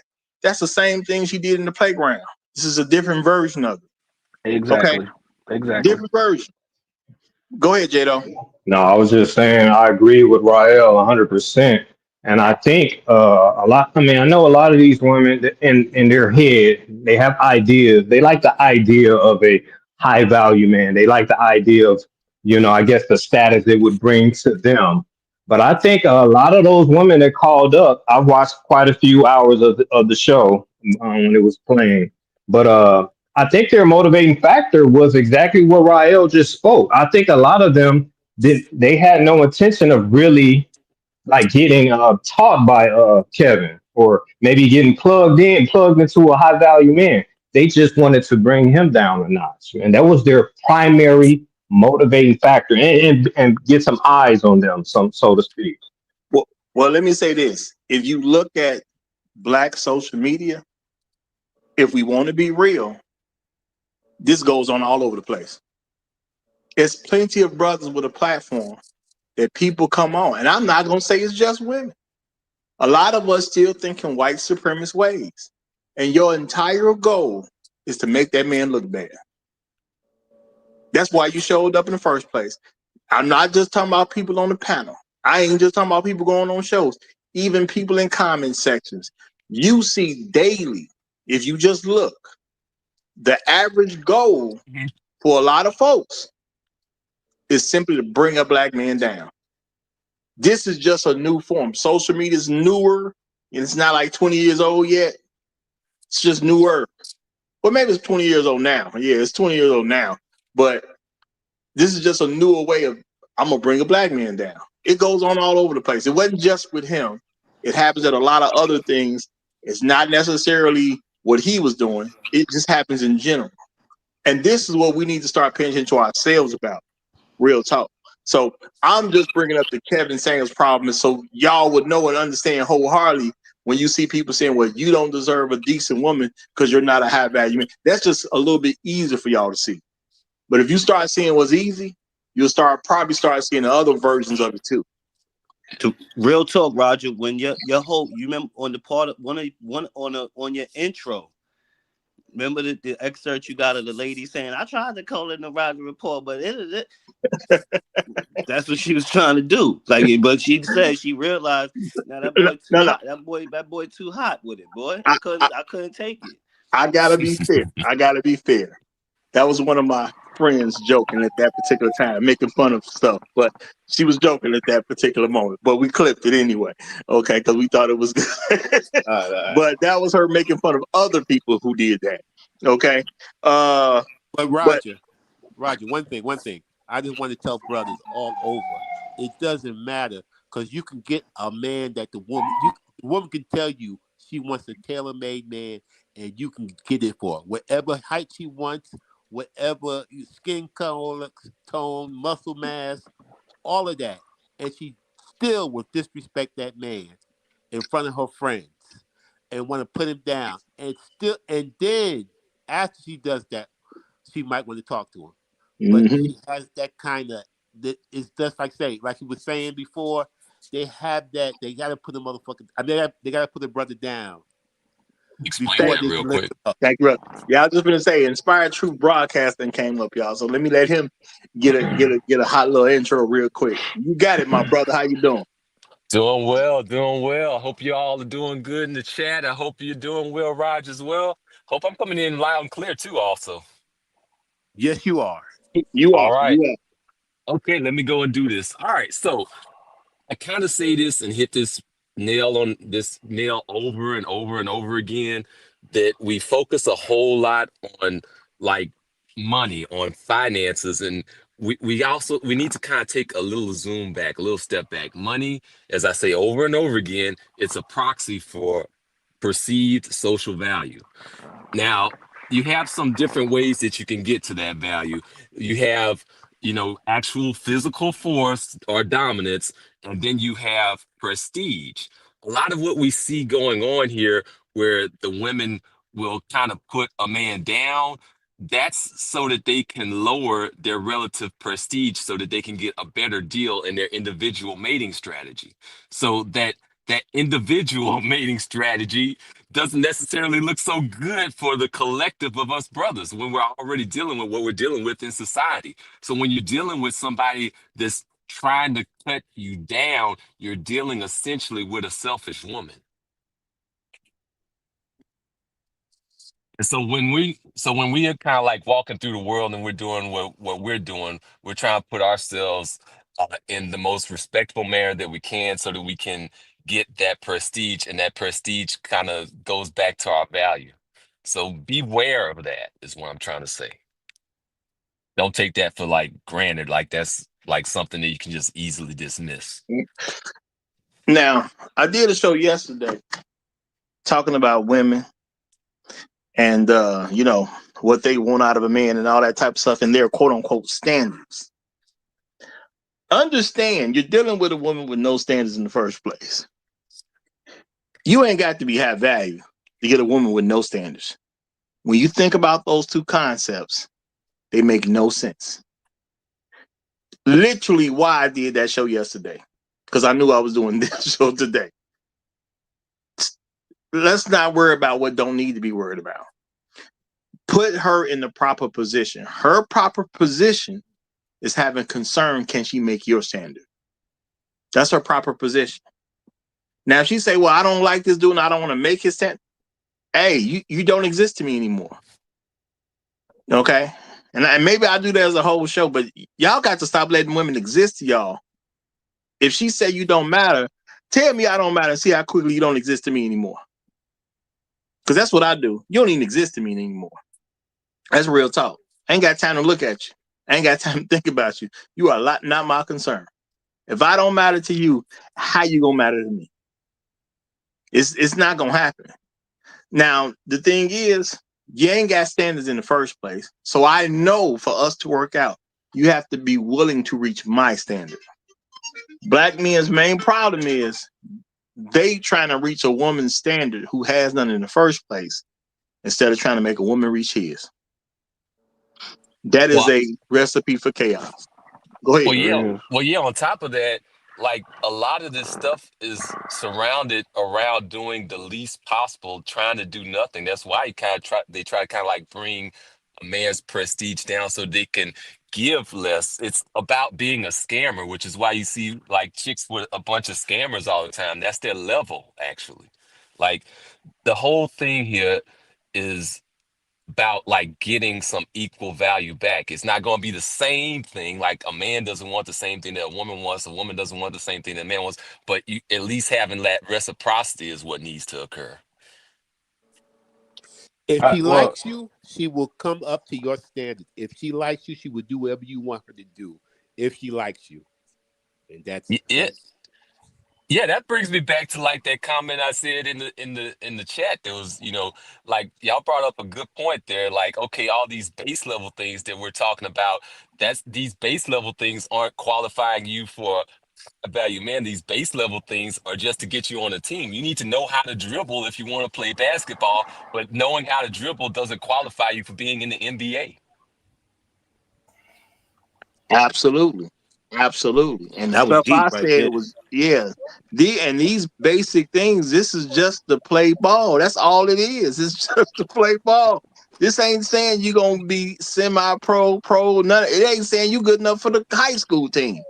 But you gotta dribble if you want to be out here and play some ball. You gotta dribble at least a little bit. At least a little bit. but Roger, see the problem is that a lot of men don't realize what they're really up against when they're dealing with an individual woman. They think that they're just dealing with that particular woman on an individual basis. That's not true. They're dealing with her mother, who's most of the time dysfunctional. A single mom. They're dealing with her girlfriends. Most, if not all, are single, have never been successful with men at all. Because I mean, getting effed on is not being successful with men at all. That's not success. Then now they have a plethora of pages and channels on social media where the same failure type of females have a voice to spout a lot of this BS. So you're fighting through all of the people who are her teachers. I've said this for many years. Whoever is a woman's teacher is the one who leads her. If it's her husband and he's a great teacher, cool. You know what I'm saying? If it's her girlfriend, bad. If it's her single mom, dysfunctional mom, bad. If it's females on social media that's making them think that going out here hoeing and all that type of stuff is cool and that's the way to get men, bad. So a lot of times men are up against not just one voice, they're up against multiple voices of failed females. That's why one of the most important questions you should ask a woman is, who is your teacher? Who taught you? Do you know how to cook? Okay, who taught you how to cook? Oh, well, my grandmother taught me how to cook. Like, because I'm Gen X. And the one thing that I've learned in terms of being Gen X, even for the females who might not have had the best moms, those who had good grandmothers, a lot of times were still capable of being good for you if they still had that feminine teaching, even if their boomer mom was on some BS. But now we're dealing with generations that don't even have the good grandmother because now their grandmothers are boomers, not silent generation. You know what I'm saying? So, and even they're an issue, but there's still a more connection, more so with the greatest generation. But a lot of times, I'm not gonna say a lot of times, if they're good, that means that their silent generation grandmother, even if their mother wasn't good, was pretty good and basically filled that space for them. Other than that, man, you're basically dealing with emotional wrecks of females who are not equipped. They're just not equipped with the tools to be that for you. And that's and becoming older, this idea, we got this idea in Black America that the older you get, the wiser you get. That's some BS. that is True, one of very that true. is one that is one of the biggest fallacies It's that supposed we. to post I that. don't listen to, like, in It's supposed to general, post I that. don't listen to older people. I just don't, because I look at the track record.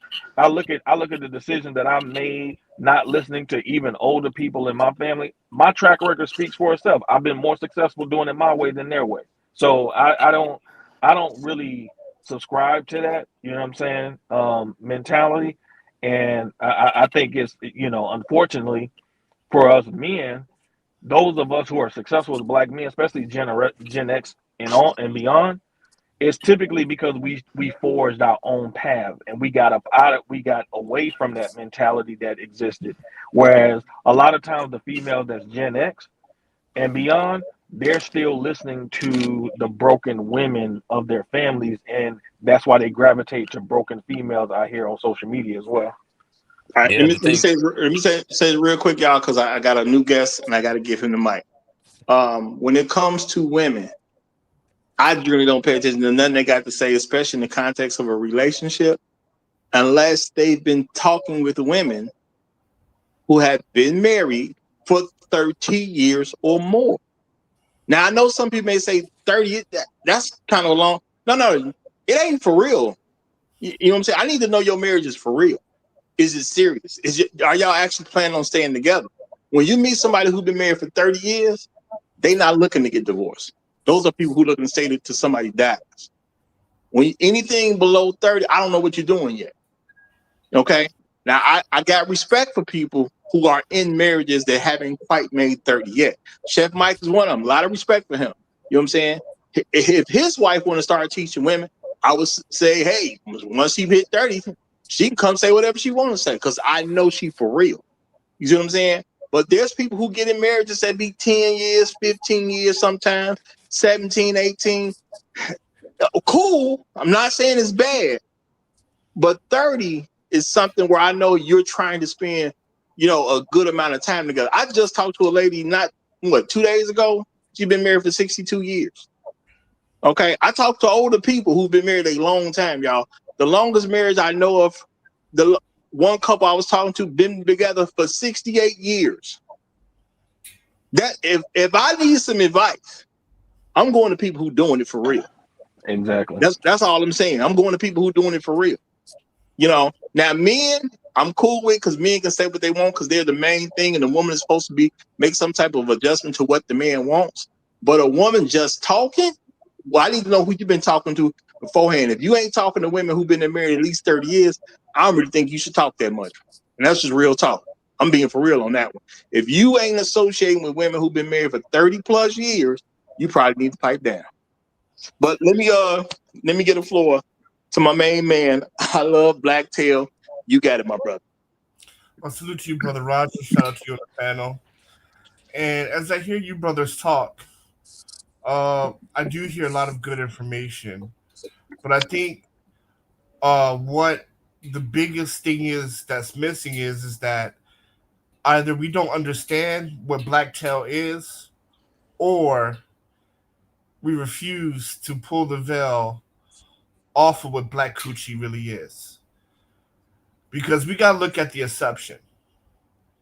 Black coochie gave birth 10 times for her freedom. So when it comes to black tail, sex equals freedom.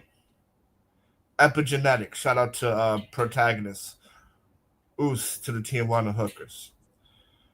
And we had this debate a lot of times. I know, Roger, you don't really believe in this, but this shit is in, excuse my language, this stuff is in the bloodline.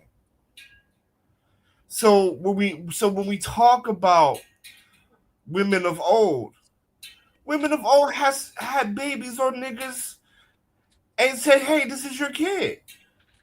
There wasn't no 23andMe. Great grandma had her toes curled up for the preacher man. Right? You don't go from hoeing to now sanctified. And I think Rael made a very poignant point. When we look at the older people, and look at their relationship and look at their track record, it's less than stellar. And I hear about the 30 years and things like that, and that kind of makes sense. It would make sense if she was if it was a different breed of coochie. But he could have stayed, and that woman could have gave her 30. That woman could have gave him 30 years of hell, STDs, random kids, all types of what going on in this piece, right? So I think that we really don't understand that from look, Black Tail aborts or Black Tail eliminates her womb more than any other, being the smallest population. Black Tail allows multiple men to sire her children. And you really think, I mean, that's bipolar. If there's a psychologist in this house, in this piece right now, to me, that sounds like bipolar. And when you try to rationalize with a person that's bipolar, then, brother, you got to look in the mirror because you're insane. I'll pass the mic on that. I love Black Tail. I like to really, and I'm not saying I disagree with you whatsoever. But I'm saying I just want to have a question for you. Do you think that with the epigenetics, can it skip generations, or is that whole bloodline done for? What do you think about that? Because at the end of the day, what is it, like 60% of women who have two children have it with different men? That's back in the day. That's back. I mean, it's there, right? And to try to talk to and reason with a person who's bipolar, that means you got an issue too, right? That's why Passport Bros is so successful. Right, because the factory still makes women over there. The factory still makes marriageable women. Black Tail has gone through significant experiences through systematic racism to make sure she is not valuable to her man. And it's not. I'm not even saying it's her fault, but there's things like you can like for example, 20%, 30%. Or only get married and then what? Like 80% get divorced. That is structural. That is structural implementations that's put in the way throughout generations. That is structural. And I think also too, I think that's really what Kevin's show really showed. I remember when he first started with the women, and you will watch some of the things and you would laugh. Probably after about 3 months of watching it, you started realizing how sad it was. Yep. Because what you begin to realize is that, man, we got a lot of undiagnosed mentally ill females in Black America, man. Absolutely. Bipolar. Like, I mean, for real. What the Democratic Party does, it weaponizes Black females' mental illness against Black men. But see, and this is one thing we're missing. One thing you're missing, because everybody like there's a reason why Black people keep parroting, well, marriage is really a business, because deep down inside, every Black man knows it's really hard to expect love from a Black wife. And I'm going to say that, and I'm going to say it this way: when she is born, her mother from birth keeps telling her she's ugly. Nappy hair, your kitchen is messed up, you're tender-headed, lashes, weaves. All that stuff is both verbally enhanced and non-verbally enhanced to show that she is ugly. Mm-hmm. So she cannot love herself. And she already shows she doesn't love the boys. How in the world are you going to make a 30-year relationship work? And the brothers got to realize this is only 6% of the female population here. 94% of the female population is outside of the United States. So It's you got to go structural where you're here. appreciated. It's Yeah, you got to go structural where you're here. I appreciated. mean, we keep Nah, we keep it's forgetting structural. that we keep forgetting that like America is chattel slavery. That's how it started for black people.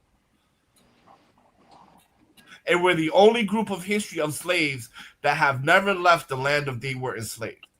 So you have over 400 years of slavery actually, right? Because some because I mean it started in what, the 1500s or the 1400s, the actual slave trade, right? We got here in the 1500s, but 1400s in the Caribbean or whatever, right? So you have all of that from then till now. Then all of a sudden, right, we're expecting that the majority, because like you said, we're like what is it, like 33% of black women get married, right? Then 80% get divorced. So 80% of that 32%. So we're looking at 10%, 6 to 10% of people who stay married. At least from Generation X moving forward. I can't speak to my grandparents' age, but I know for Generation X moving forward, it's about 33% or 80% divorce. That's for men 40 and down. Well, I want to say a few more things, but Black Rule just came up as well. But I want to quote unquote, what'd you say? I'm gonna level set the conversation to get us back kind of focused, because I do want to highlight some of the problems that happen because of what I'm calling the Kevin Samuels problem.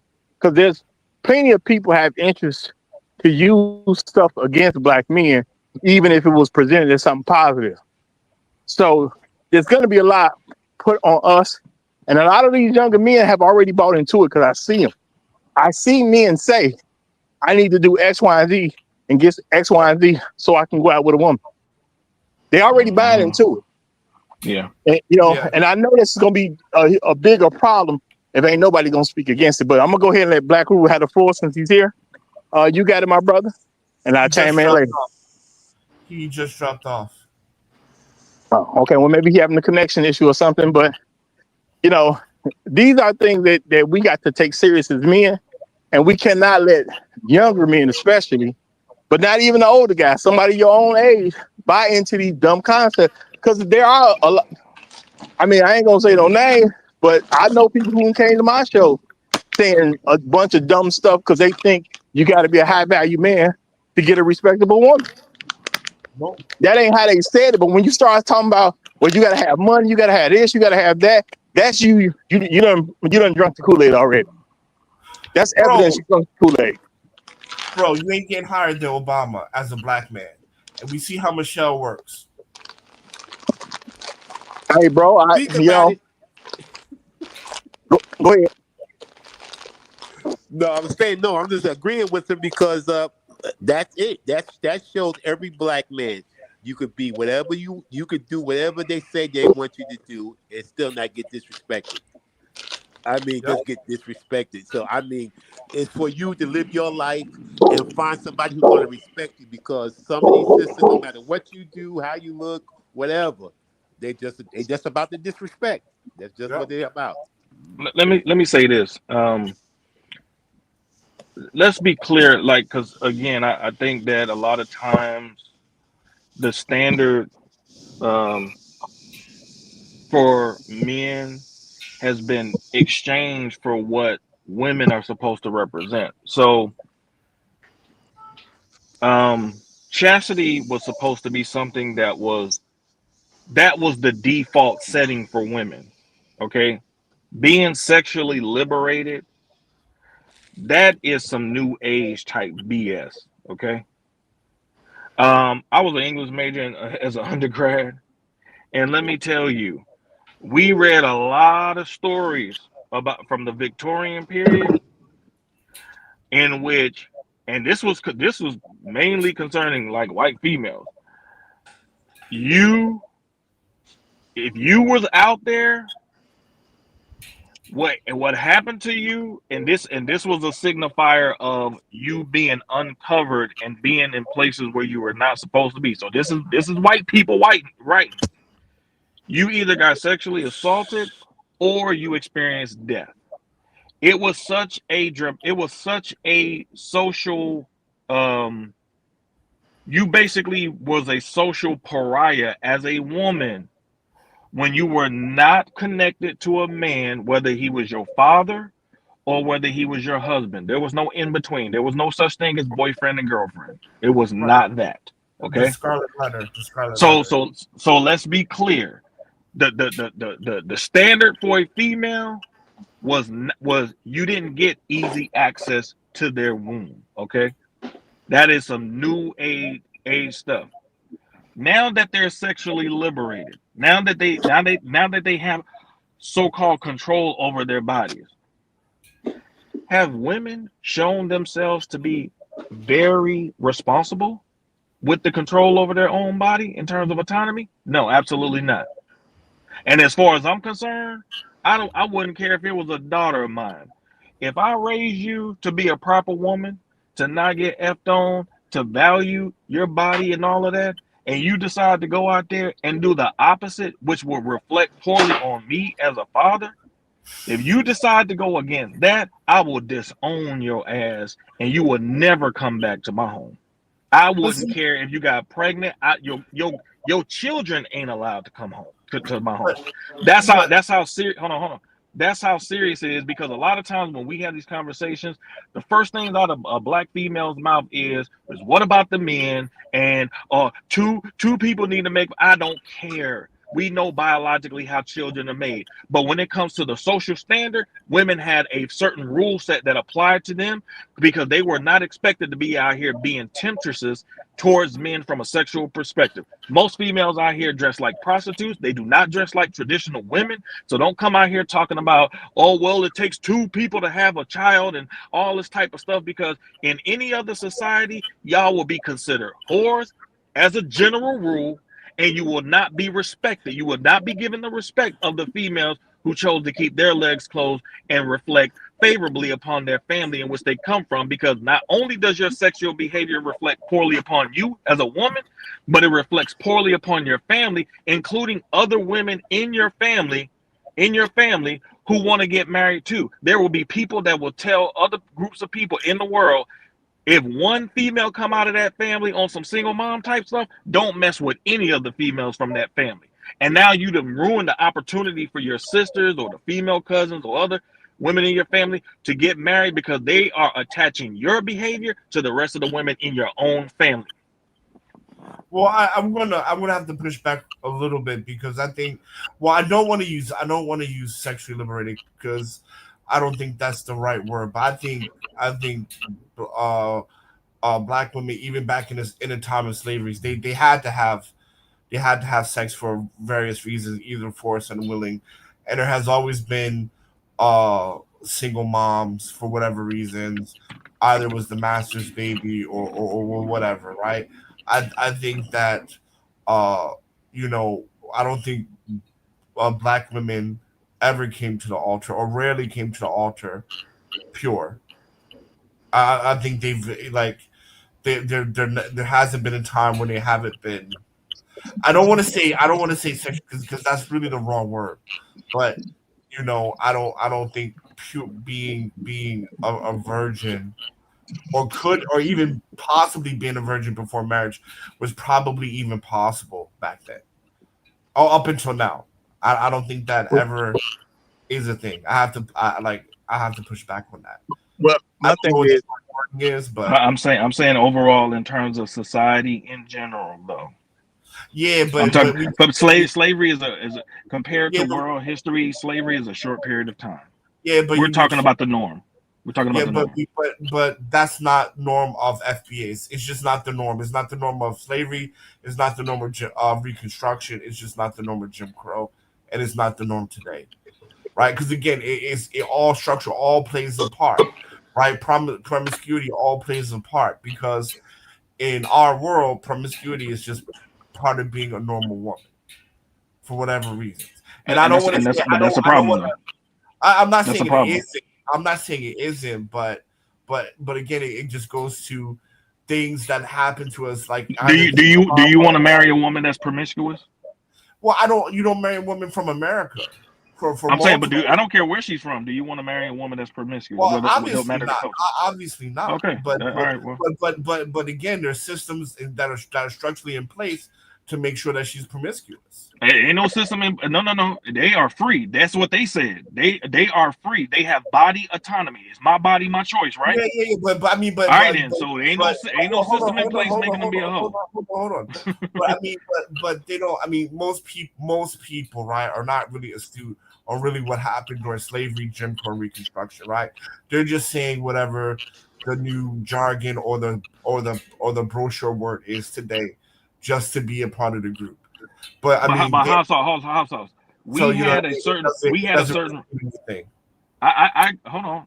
I'm not saying you're completely wrong, but what I'm saying is, once you say you have the power over you, yeah. Once you say you have the power over you, then all bets are off at that point. I don't want to hear nothing else. But black women I don't have want to hear power nothing over else. themselves during Jim Crow. I've been having stigma problem. That ain't today's conversation, y'all. Y'all don't Okay, get fair way enough. off at this point. No, Y'all- I'm tying it into. It is because I'm tying it in. Wanting this type of man, you can't come there with no sore vagina. You can't come to me like that. Is like, I'm sorry, man. Maybe it's just me, but I do not believe that the men in the United States, black men who have to fight and scratch and claw for every bit of this man right here, House Sauce, has gone to freaking China and busted his ass with holes in his shoes when things wasn't going well for him. I am not going to ever subscribe that a man of that particular caliber that fought through all the stuff that he fought through to get to where he is has to settle for some sloppy fucking broad. Like, No. I'm not never promoting supporting that that. either. I'm not promoting that either. But what I'm also saying is that there's also the sewer mindset, right? Like, True. for example, a woman don't mind having a secret baby on you, even if she's pure. That's true. That's true. That's why you got blood tests now. Yeah, and my thing is, we can say whatever we want to, but tie it into the subject of the show for that day. If you're gonna bring it up, that's all I'm saying. So I definitely like the tie-in. Yeah, but my whole thing is this, right? Is because it's kind of like false advertisement, right? It's some kind of, like, for example, right? My biggest issue is this. It's like saying you can change somebody and you can't, right? And I'm going to speak on a spiritual level, right? Even for my Christian folks out there, right? Number one, you did not choose God. God chose you, right? Because he actually says it in the Bible. I like my people hear my voice and they'll follow me, and I know you before the beginning of the foundation of the earth, right? So you do not find God. God finds you, and you do not find Jesus. Jesus finds you, or Jesus chooses you, whatever is most comfortable for you. But I'm saying all this to say this, right? When we have these Kevin Samuel talking points of get right, do this, do that, and then somehow there's this self-correction mode. This is not autonomous vehicles. There is no self-correction mode. I agree. Right? There is. You can't. I mean, like Michelle Obama and pedophile Jada Pinkett Smith perfectly showed us what ultra elite black men get. That's a good point. And that's why my point is that when people weaponize this stuff that says you are not a high value man, so therefore you can't have, you don't deserve, and you should just take me as I am, it's complete nonsense at the end of the day. It's complete nonsense. Because number one, you're trying to sell it to men that are high value men, so you don't even separate it in your own mind. Yeah, I mean, how many women have said something about Michael B. Jordan at this point? He the hot guy right now. Women ain't saying I want to be better so I can have a Michael B. Jordan. They just saying, give me Michael B. Jordan. You know, and Michael B. Jordan should just kind of take me as I am. You know, I don't care that he's a movie star. I don't care that he makes multi-millions of dollars. Yeah, he a handsome guy, but I'm still me at the end of the day. You know, and that's the same attitude that the women showed up on that show with. But Roger, the reason why I'm saying what I'm saying is because when chicks used to come sniffing around me when I was younger, it was my dad that pumped the brakes on these chicks, okay? My dad was the one letting me know who was not good for me.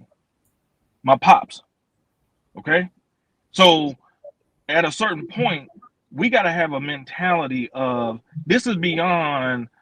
I don't like black men being put in a position where they have to choose a fake community over their own self-interest. Man, damn all that. I'm telling black men to be self-interested first. Amen. Be self-interested first. Start there, and then build that fortification around your own self-interest. Don't think about what don't factor in the plantation when you're making the decision on a quality woman. Hell no. Ain't nobody else doing that. Ain't nobody else doing that. They getting you to buy into the Roots movie, and you got to think about, well, that's the reason why a lot of black men have passed a good women, even from other groups, against their own detriment, thinking that they got to sacrifice. And I keep saying this over and over again. I hate the word sacrifice. I hate the word sacrifice for the very reason that it implies doing something that you really don't want to do. I prefer the word investment because I'm a businessman. I prefer investment. Make the investment for you. You wear the crown, you're the king. Invest in something that's going to bring a return to the kingdom. If she does not bring a return to your kingdom, because your wife is your asset too. Let's talk business. Your wife is one of your assets, just like your children. If she does not help bring a return to your kingdom, she is not worthy of being a part of it. That's just the bottom line. And black men gotta hold their nuts and think like that, speak like that, and be like that without apology. Don't disclaimers or nothing.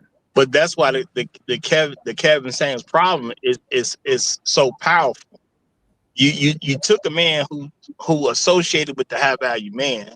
That is his association at this particular point. And then you start telling men you don't deserve this because you're not high value.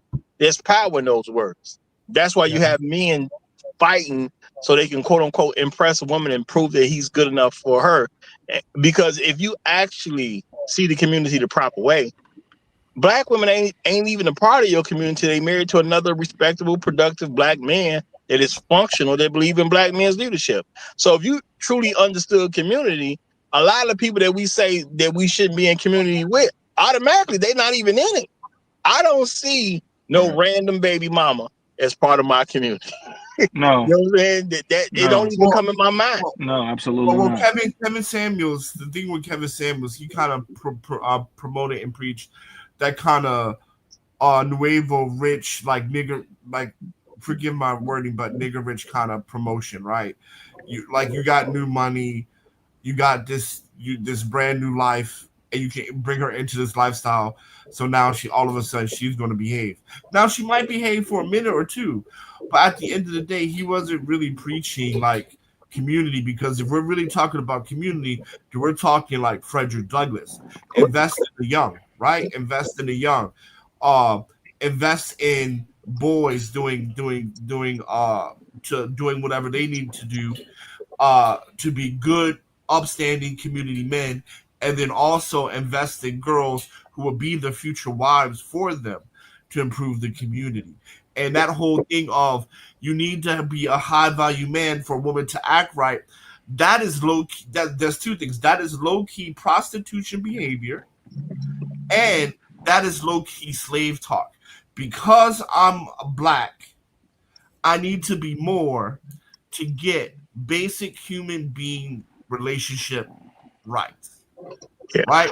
Like, well, I got high value man just to get a woman to cooperate with me, which any other normal man gets off with.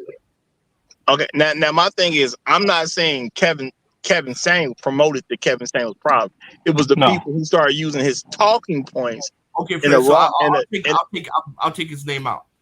So the narratives, right? The narratives actually promotes a slave caliber type quality where black men, because we're black, don't deserve basic respect, basic reciprocity in a relationship. You have to go above and beyond to earn to somehow earn that, and then that condition is predicated on how much money and lifestyle we have.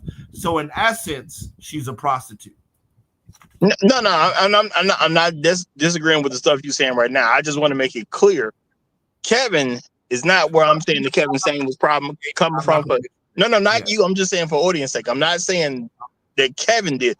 People took stuff Kevin said and tried to weaponize it against black men because a lot of black folks are still white supremacists. When you tell a man that he don't deserve a decent woman, not great, not fantastic, not top notch. You don't deserve a decent woman because you're not high value. You're not a high value man. That's white supremacy all day long. That's why I keep saying over and over again out here that many of these females in our group, and they got to look at their mothers for this. I'm not the one. I ain't trying to hear none of that crap. Many of these females come out here. They're looking for a daddy. They're not looking for a husband. Okay, and that's a fundamental difference. That is a very deep separation in terms of what you're looking for. Okay, when you come out here as an adult woman looking for a daddy, that means you got issues you need to resolve way before any man comes into the picture of your life. You know what I'm saying? Well, you know what? I'm actually gonna do a whole show on that one. I might do it Monday. It's Friday, y'all, so ain't nothing popping tomorrow. But maybe I even push that up to Monday because I'm gonna do a whole show on that because I think that's a huge issue. Huge issue. You know, we didn't crack on it. We didn't crack on this, and I'm saying that's what this emotional labor that a lot of black men put into it. Because I remember in the 90s, one of the things that black men used to use to give black women leeway on their behavior was the understanding or the notion that, oh well, she's acting like that because she never had a father. That was something that was used a lot to explain away black females' behavior. And so I'm saying, okay, if you went without a father, we're not saying that you didn't have, you're not, even though, like, even I dealt with a chick years ago who said, well, I never had a father, and nothing, ain't nothing wrong with me. And I was like, ain't nothing but a whole bunch of wrong with you. Like, what are you talking about? So that mentality does need to be fleshed out because a lot of times black men are put in a situation where they're expending a lot of emotional labor for females, thinking that they want a man, but what they really want is a father. Well, I'm gonna touch on that as a separate subject because, truth be told, a lot of the problems we got now came from women with fathers. So to me, that's just a barrel of nonsense. A lot of the women who started the nonsense, they had a daddy. But now the issue about the Kevin Samuels problem is really designed to make black men feel more comfortable with black women's failure. And for you to say, you don't deserve anything because you got to be a high value man, which really was talking about an elite man. When you're talking about the top 10% of your society, you're talking about the elite people. So a black man is told he must be elite in order to get basic stuff. Now, that doesn't work out from a mathematical equation for any society. If only your elite can get basic stuff, you got to go kill the elite. That's just how that works. If I can't get basic because I'm not elite, I got to kill you at that point because now you made me or you. That's not saying I want to do something like that, but that's what you made it. If I can't go to the grocery store and buy some groceries because I'm not elite, I got to go take from the elite. Because you ain't left me no other choice at that point. You made that decision. I didn't even make it. I see what my situation is. I'm not a leader. I can't afford groceries. I just rather kill you because I'm not gonna starve.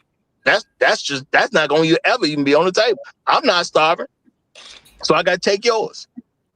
But I think that whole concept of the high value man and like it's been promoted to men to do. I think that's farce off the fact of the men was doing that because they're thirsty. They're thirsty for vagina. Now the average man like us, we already understood what he was saying. But them dudes that's just straight thirsty chasing a dick, they the ones that thought, oh, I gotta get this amount of money to get a female. We already realized that man don't even exist in their realm. They just like Jado said, they just talking. Absolutely. And one thing that Kevin Samuel said, he said that a guy can come across the border and get more respect with no money, selling fruit in the streets, get more respect from his woman than these successful black men. So you have to understand that these women are supposed to give you respect. They are supposed to do certain things to be worthy to be the wife. And if they ain't doing it, you need to leave them alone. And truth be told, I'm gonna say when I started out with nothing, heck, it was a whole lot easier back in the day. The more I got, the more trouble people want to cause. I'm gonna say that. Now, see me, I'm the type of dude. I got rid of women because I was never taught that I had to be with this particular one. That wasn't taught to me. Luckily for me, you know what I'm saying? Because obviously that's not taught to most black men. So I didn't believe in just holding on to her and for dear life. That just wasn't the way I was taught. So I didn't get rid of a few. But I'm gonna say, the comments that people have made and stuff before they got kicked out, whatever. It seemed like the more stuff I went and got, the more stuff they got to say. When I was broken and had nothing, stuff wouldn't even come up. So did you like me better broke? Or you like me better with something? And unfortunately, you can't actually go through social media and you will start to come to the conclusion, a lot of black women like you better when you don't have anything. So Roger, they stop like thinking you. you need They to be like you, but do they respect you? That's what the problem is. They might like you as a poor guy, but the respect is the problem. But the point is, you don't need to be no high value man because they like broke niggas. How you need to be a high value man to a group of women that like you broke? Those two things cannot fit. Now, Chaos Reign done came up, so let me go ahead and get him the mic. Chaos, go ahead, brother. All right, you hear me good? Let me get my mic close up to me. Okay. Yes, man. The Chaos. Yeah, you hear me? You hear me good now? Okay. Did you come for after show or you came for the show, Chaos? No. We came for the show. I mean, you are 4 hours in. I'm hoping that we'll soon. Okay, I'm gonna assume he came for the after show. That's no, I'm here. Assume. Can you hear me? Wait. All right. But H Rebels just Roger, came back. Roger, he's speaking. I can hear him, but I think you can't hear him. Can you hear me? He's off now. He dropped. No, I just brought him back up. Chaos, are you talking? Right here, man. Yes, I'm talking. Can you hear me good? Oh, my mic is working, man. Can y'all hear him? Yeah, I hear him. I can hear him. Okay, I'm gonna dip out and come back. My bad. All right. Yes, man. The Kevin Samuels problem, which I am a little astonished we still talk about Kevin after 3 years. I'm not sure how long this conversation will be coming up in another year or two, but it's like this. The problem is a problem.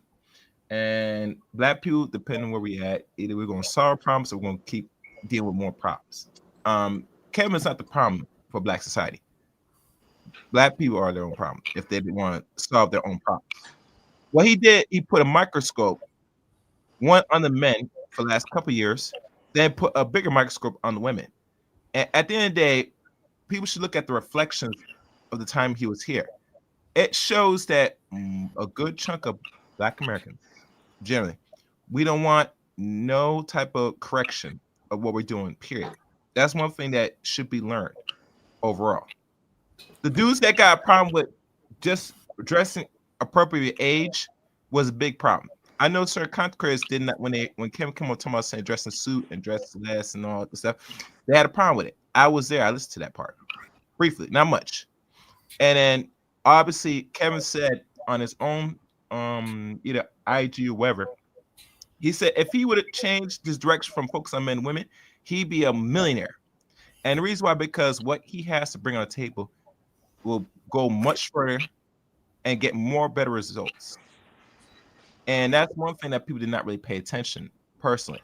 So when he started shift the gear of middle May of 2020 up until his transition up to May the 3rd or 4th of that same month when he first changed from men to women, it was very seeing and understanding that what he said was right. And no, he was right. He was very effective.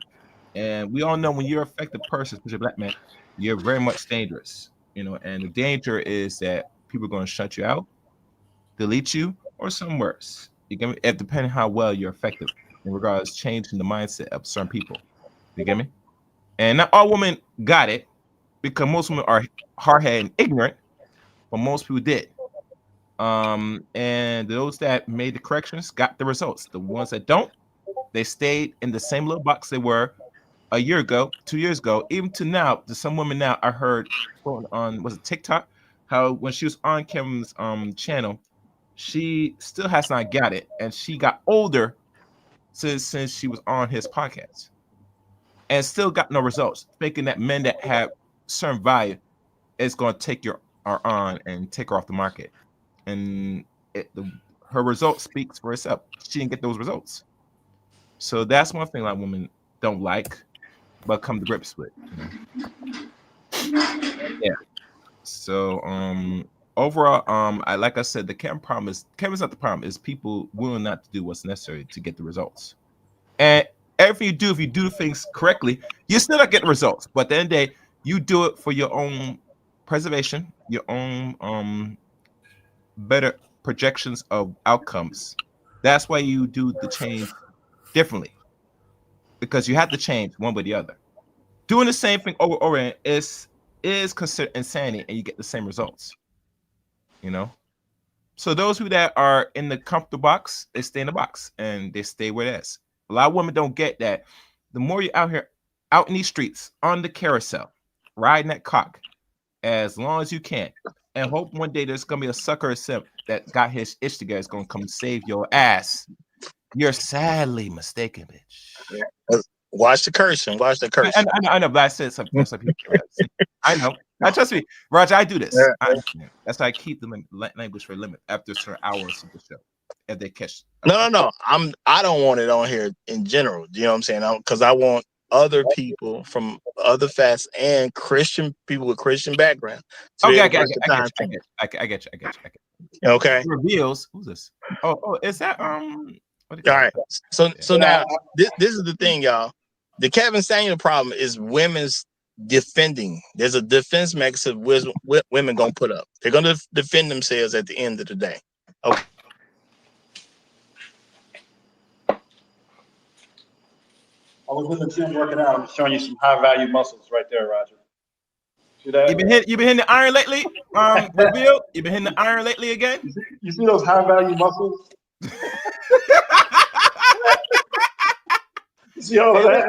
Let me see. Can I get a good picture of it? How do I do this? Yeah, the picture's good enough. There it is. Where's the gym set? Where's the gym set? Where's the iron? It's not. I was in the gym working out while Roger was doing the show. So okay. A lot of times, so sometimes I'll listen while I'm working out. I'll listen to the commentary. Mm-hmm. That's my technique, Roger. I'll listen to your commentary about 30, 40, maybe 50 minutes while I'm working out or doing something, so I can get an idea where you're going with it. And then I'll pop up, because sometimes your show, I don't know where you're going with it sometimes. Yo, Kev, you over there looking like Roadblock from G.I. Joe, man. Good work, brother. Yeah, I don't know where he's going with it. So I'll listen for a little bit. I'll try to do some stuff around the house, work out a little bit, get some stuff done. Hey, so have you guys been following the situation with the Quentin Jackson, Roger Jackson thing? Have you guys seen that? Where he beat that guy up? Yeah, I have. Yeah.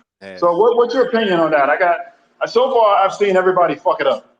I've seen, except maybe one person, but everybody's fucking it up on the analysis. Wait, we're not off the air yet, so you don't no cursing until we get the gray sign at the top. Oh, okay. Remember the language, and that's why I don't use the F word. I refrain from. Oh, I'm sorry. Are we still live? Okay, gotcha. Yes, we're still live. Yes. Okay, gotcha. I'm sorry, no problem. Yeah, but that situation was the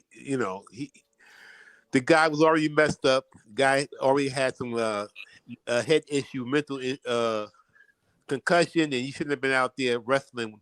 But he shouldn't have attacked him. So, and it was just the bad situation all around. Okay, I'm sorry. I didn't know you guys were still live. I thought you guys were in the back chat. Hey, Roger, I think it's 4 hours in. Are you going to go any further, or are you going to put this to a close? Because I think we're just slipping away from topics now. Are you there, Roger? Oh, he's muted. Okay. But now, Chaos, you definitely said a handful on the Kevin issue, and I think everybody kind of hit it on the ball. It's just the way people that didn't like him interpreted everything, and just Cole messed up the whole message of it, because his whole joint was basically respectability, and you know what I mean, how you present yourself to the world. Yeah. And dudes that definitely had a problem when he said, you know what I'm saying, if you want to be respected in the world, you might have to cut those locks off, and you might have to stop wearing a hoodie every damn day, man. Oh man, niggas lost their mind. They lost their mind, bro. They yo, and Rael, you were there. Rael, you were there. Yeah, I was there. And listen, and those are the small things. Cause think about this, gentlemen. As we get older, I mean, there's some things you have to do a little differently. You know what I'm saying? At least respect for age. But a lot of men that get to a certain point in life, they stay in that what they call arrested development. Mm-hmm. And want to come out of that box. And let's be honest, it's more better for most black men if we could. You know what I'm saying? As we get older, there's some things we do differently anyway.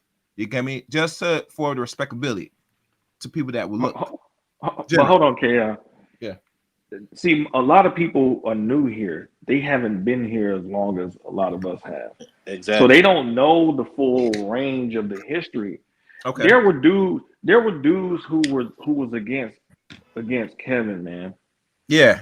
Who literally were a part of factions here, because there was a point in time where you had. I'm back. Y'all hear me?